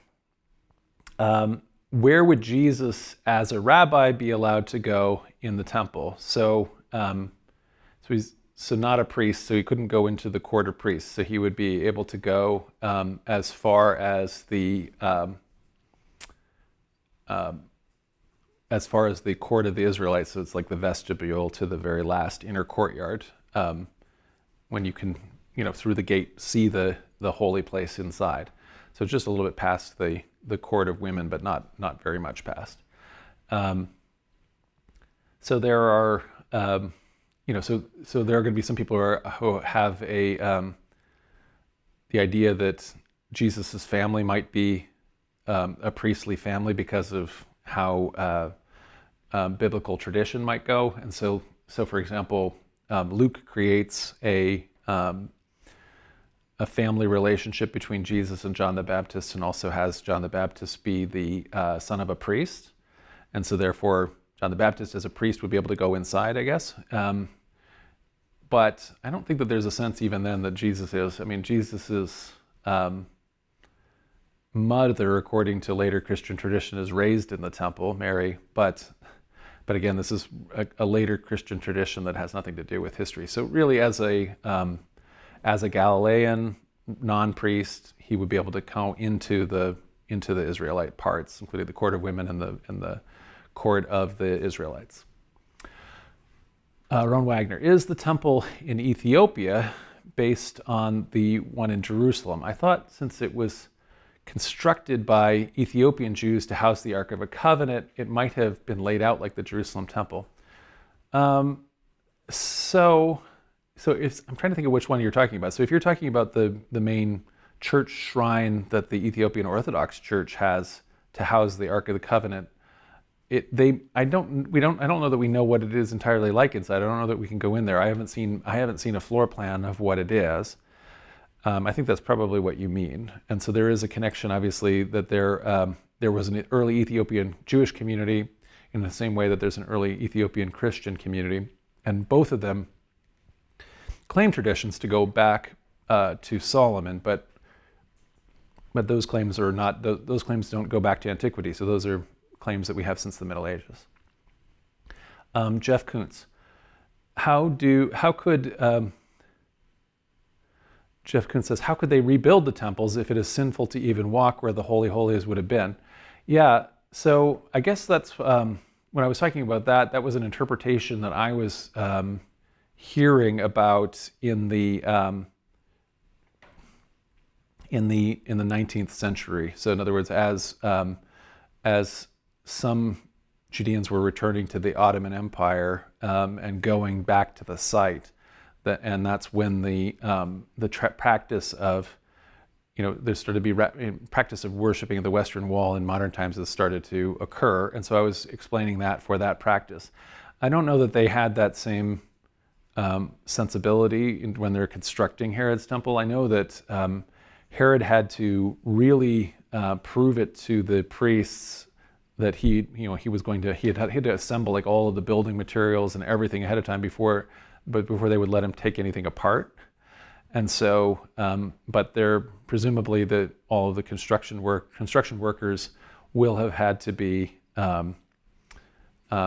Israelites, would have been Jews, in order to be within the precincts and doing the construction, I would have imagined. But I don't actually know. I have to read the Josephine account of how Herod's reconstruction worked. That would have been interesting. I should have probably included that in this lecture, because we could look at what Josephus says about it. Marla Ellman says, how do we know what the second temple looks like, where the courtyards work, etc.? So Marla, the only visual depiction we have, like I said, is of that coin, and that just gives us the front facade of the inner place. So what we have besides that are so we have the platform. So that part we know what that kind of is like, because we can see it's survived, or we can see what it would have been like. so the larger outer part of the temple, the court of the Gentiles, and the surrounding outbuildings are sort of well known. But in exactly where the inner precincts were, how they were laid out, and so forth, that is reconstructed based on descriptions. And so we know those courtyards are all described, and so different people have diagrammed those in different ways. And so you'll see competing looks of how those would be. And so, like you say, there are sources that have descriptions of how that is laid out, like Josephus, and that is also in turn has some basis on the first temple descriptions that are in the Bible. But in some ways, that those are exactly where those are and the exact positioning and format of how it is are somewhat speculative, because we again don't have we can't dig it up and check or anything like that if there's any remnants, and it's mostly gone from the surface at this point. David Latour says, could it be possible that the Samaritans are a mixture of Samaritans and foreigners like Latin Americans today? So the reality is that people are largely, yes, there's largely are mixtures. So people are intermarrying. There are some of the foreigners that were brought in. It's the same way that this happens throughout all of history. So when I was talking about Anatolia, right? So the number of actual Turks that ever came to Anatolia is a very tiny percentage of the overall descendants there. So there's a bunch of Turks that came in from as a nomadic people from Central Asia, but largely there was a much larger existing Anatolian population that had, over the course of many centuries, been Hellenized. So they had been Greek-speaking by the time the Turks got there. And there was just a process of Turkification as people converted from Christianity to Islam, and as they gave up speaking Greek and began speaking Turkish. Some people continued in some of the cities, and some continued to be Greek-speaking and continued to be Christian, but the vast number of the people became that as a people by assimilating to that culture. And so what I would say is that in terms of the northern kingdom, when the Assyrians took away, the so-called lost 10 tribes, they're taking away a small elite and they're moving them to a part of their empire, northern Iraq, where they assimilated into that region, and those people became indistinguishable from ultimately from the northern Iraqi people that are there now, and they've continued to evolve and change as they've gone on. And they took small numbers of people from other parts of their empire and settled them in Samaria. But one of the reasons why we can kind of presume that it wasn't a huge number of any one people is that they assimilated into Israelite identity. So they began speaking the same language that the people in Samaria spoke, and they began worshiping the God of Israel, and so therefore they became the Samaritan people.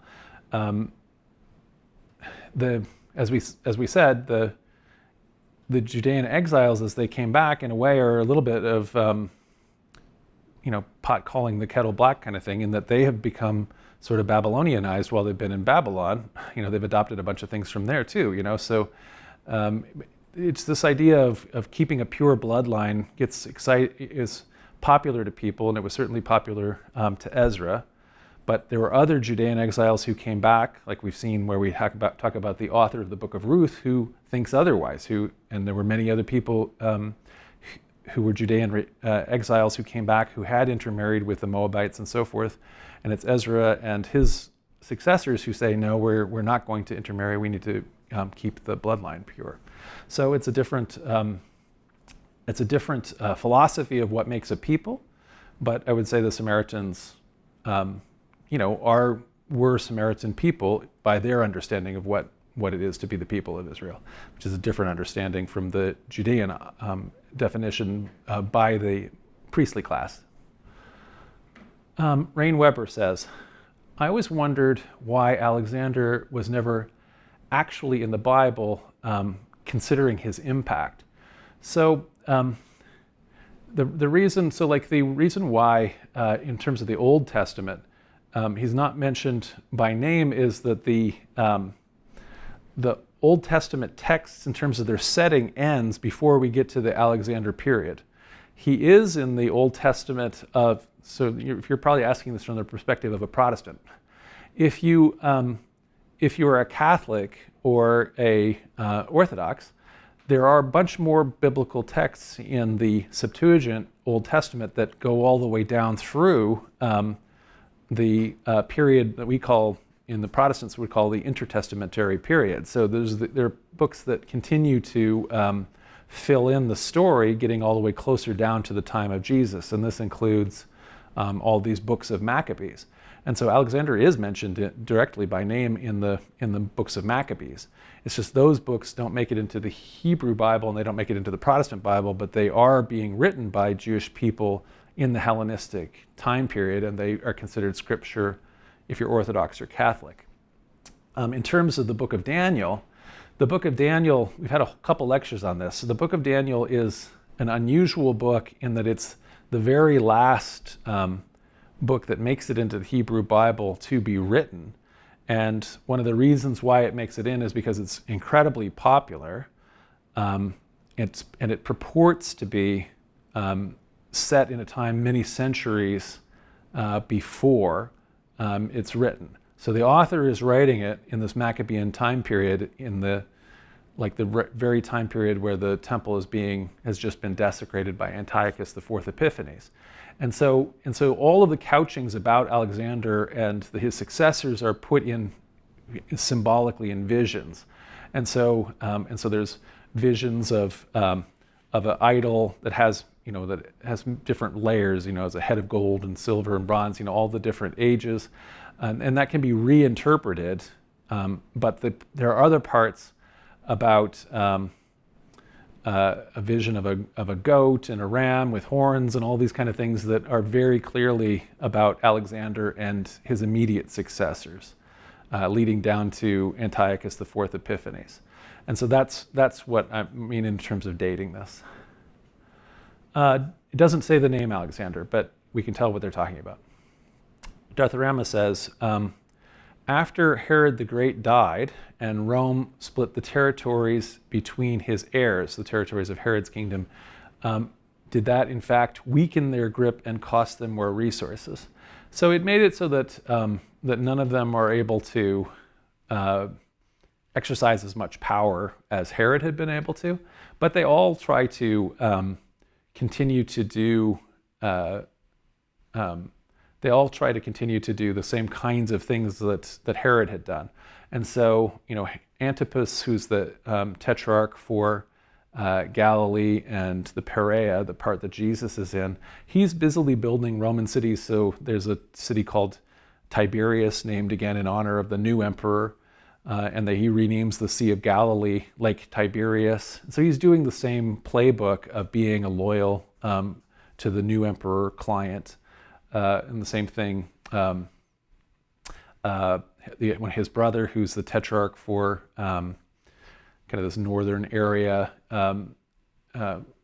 Herod Philip, he creates a new capital for himself called Caesarea, and that's why it's called Caesarea Philippi, Philip's Caesarea. And so they're all trying to do that same kind of thing, but they just don't have the same kind of wealth that Herod the Great had. It comes together one last time. So we talked about how Caligula got executed, or assassinated, and his uncle Claudius took over. Well, Claudius had been really close friends with another Herodian, Herod Agrippa, who is kind of an exiled priest or prince who has been living at the Roman court. And so when that happens, then, and Claudius takes over, Claudius restores Herod's whole kingdom to Herod Agrippa, and he might have been able to accomplish a lot of things again, but he only lived a few years before he has a terrible death by disease, which is recorded both by Josephus and the book of Acts. Hekato Taniko Sakaran says, Jason is his name. Is there any relationship between the architectural features of the Minoan tripartite shrines and the Levantine temples that are sometimes divided into 3 sections. So, I mean, I think that whenever we're getting back into that kind of thing, it's very debatable. In other words, when people see those kind of things, there is ancient traditions that are coming out of the Middle East. So certainly the Egypt and Mesopotamia are cradles of civilization, and the Levant is also a very old area of civilization, actually going up onto Anatolia. But the Mycenaeans and Minoans are also a very ancient civilization. There are interactions between all of them, and so there are, but I don't know in this particular case if there's a coincidence here or if this is resulting from somebody seeing something, and I haven't heard that, but it's interesting. K. Tempest Bradford. Over on the Bible and Archaeology channel, Dr. Robert Cargill talked about his theory that the first temple, at least the way it's described in the Bible, seems to have been not just a house for the Ark of the Covenant, but the Holy of Holies might have been a kind of Ark of the Covenant writ large. And he talked about how the description of the Holy of Holies mentions cherubim wings stretching across the whole wall and other architecture and decorative features that mirror the kind of language used when talking about the Ark of the Covenant is looked. And I find this fascinating, especially given Cargill's other theory that King Hezekiah destroyed the Ark, and later editors deleted it from the bit that talks about him destroying objects related to Moses. Does Holy of Holies big Ark room jive with your readings and understanding? Love to hear your thoughts. I mean, I think that's an interesting, a very interesting theory, and that's certainly possible. I was talking about, I'm mentioning even in this that, the Ark of the Covenant is really important in the narrative, so in kind of the mythic history, and it seems to have made it close down to the time when the Bible starts to become historical, and yet it's not in the narrative. And so that's why I even said it's not there in the Second Temple for sure, and we're not sure that it was there at the very end of the First Temple or if it had gotten destroyed somehow before that. And so the idea that that when, let's say Hezekiah or Josiah, Hezekiah, I think, is the one that kills that destroys Moses' staff, I think.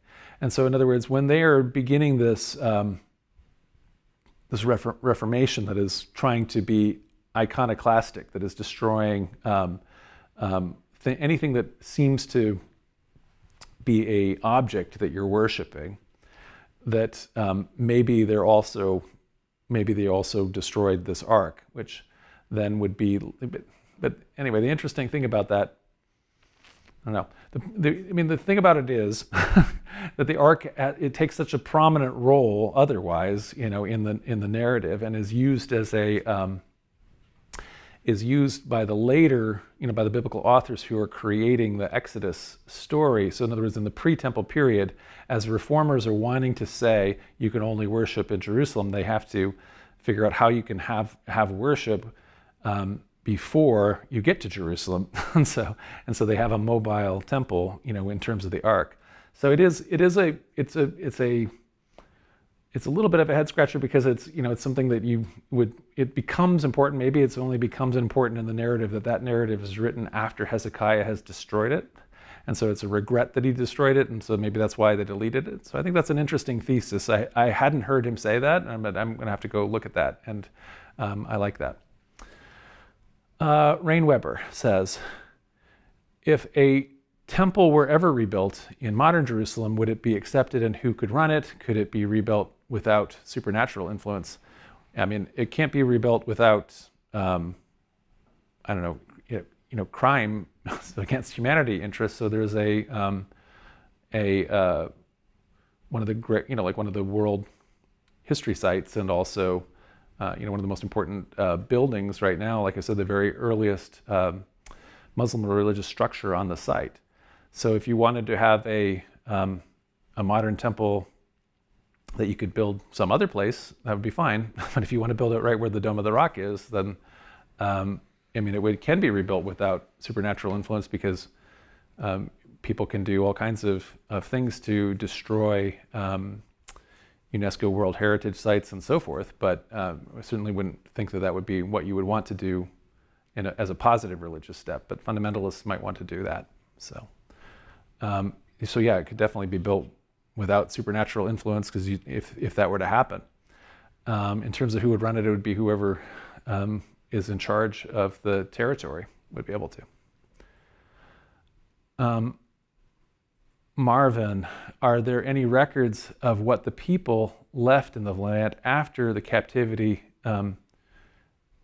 have, like we have for the Elephantine Jews? So in other words, you mean the people, like the people of the Northern Kingdom? The people who were left behind when they were deported to Babylon. We don't have any, so they took the whole elite, and so we don't have any records of people that are staying there. None of that has survived, as far as I know. We do have, like you say, we have what the exiles said in both Egypt and in Babylon, and we continue to have texts from the diaspora community. So there are additional diaspora writings even after the exiles return. Judeans that are living in the Persian Empire, so in Mesopotamia, continue to write books and literature from that perspective. And in addition to the Elephantine Jews, the other Jews in Egypt, there becomes a vast community there that starts to write lots of texts later on. But in terms of that brief period of time that counts as the Babylonian captivity, we don't have any text that date from the Judeans that were left behind there for the short period of time until the exiles return. Fire Ever Living. Can John talk about temples in the LDS tradition and to what extent they're inspired by Old Testament temples? So temples in the LDS tradition begin with the, in terms of actually building one, begin with the temple in Kirtland. There was also planned to be a temple in Independence that does not get built in the early period. And the idea of it is, it's inspired in a sense by the Old Testament temple, but only in the sense that the Old Testament temples inspired the text about the New Testament temple. And so in the Latter-day Saint tradition, especially when the temples are getting started, Kirtland Temple, therefore especially, the model that people take is the way Christians are interacting, or way Jesus and early Christians are interacting with the Jerusalem temple in the Gospels, and especially in the book of Acts. So in the Gospels, Jesus teaches in the temple. It's a place where, therefore, gospel message is happening, teaching, and it's a place of where the community gathers as they are living together in the early, kind of in the early perfect Christian community, according to the book of Acts, anyway. And so they have all things in common. In other words, they're living their greatest period, and that is done as far as later Christians who are writing this. As far as the author of Luke and Acts is concerned, that was done in the temple. And so because the Restoration tradition, the LDS tradition, Latter-day Saint tradition, is consciously trying to restore what early Christian practice is, they don't know what the real history of early Christianity is. They only have like the book of Acts and the other New Testament texts. And so they look at how Christians understand temples in that text. And so then they say, well, we want to live like the early Christians live in the book of Acts, and so we need a temple just like they were using the temple. And so the beginning of the tradition, anyway, is inspired by the way early Christians understood Herod's temple, as opposed to the way the temple was used in the time of the first temple period. All right, very, very good. Lots of incredible questions. Thank you for staying with us. I hope you enjoyed this one. Next week, we're going to do our big philosophical, theological lecture, Can We Know God by Reason? In the meantime, If you haven't, you can always like and share this video if you do. And if you haven't subscribed to this channel, what are you doing? You can also always make a donation. We really appreciate it. And we remind you again that we have a newsletter. And so you can go to our website, centerplace.ca/signup, in order to keep abreast with all of these kind of diagrams and other things that we send out every week. Thanks again.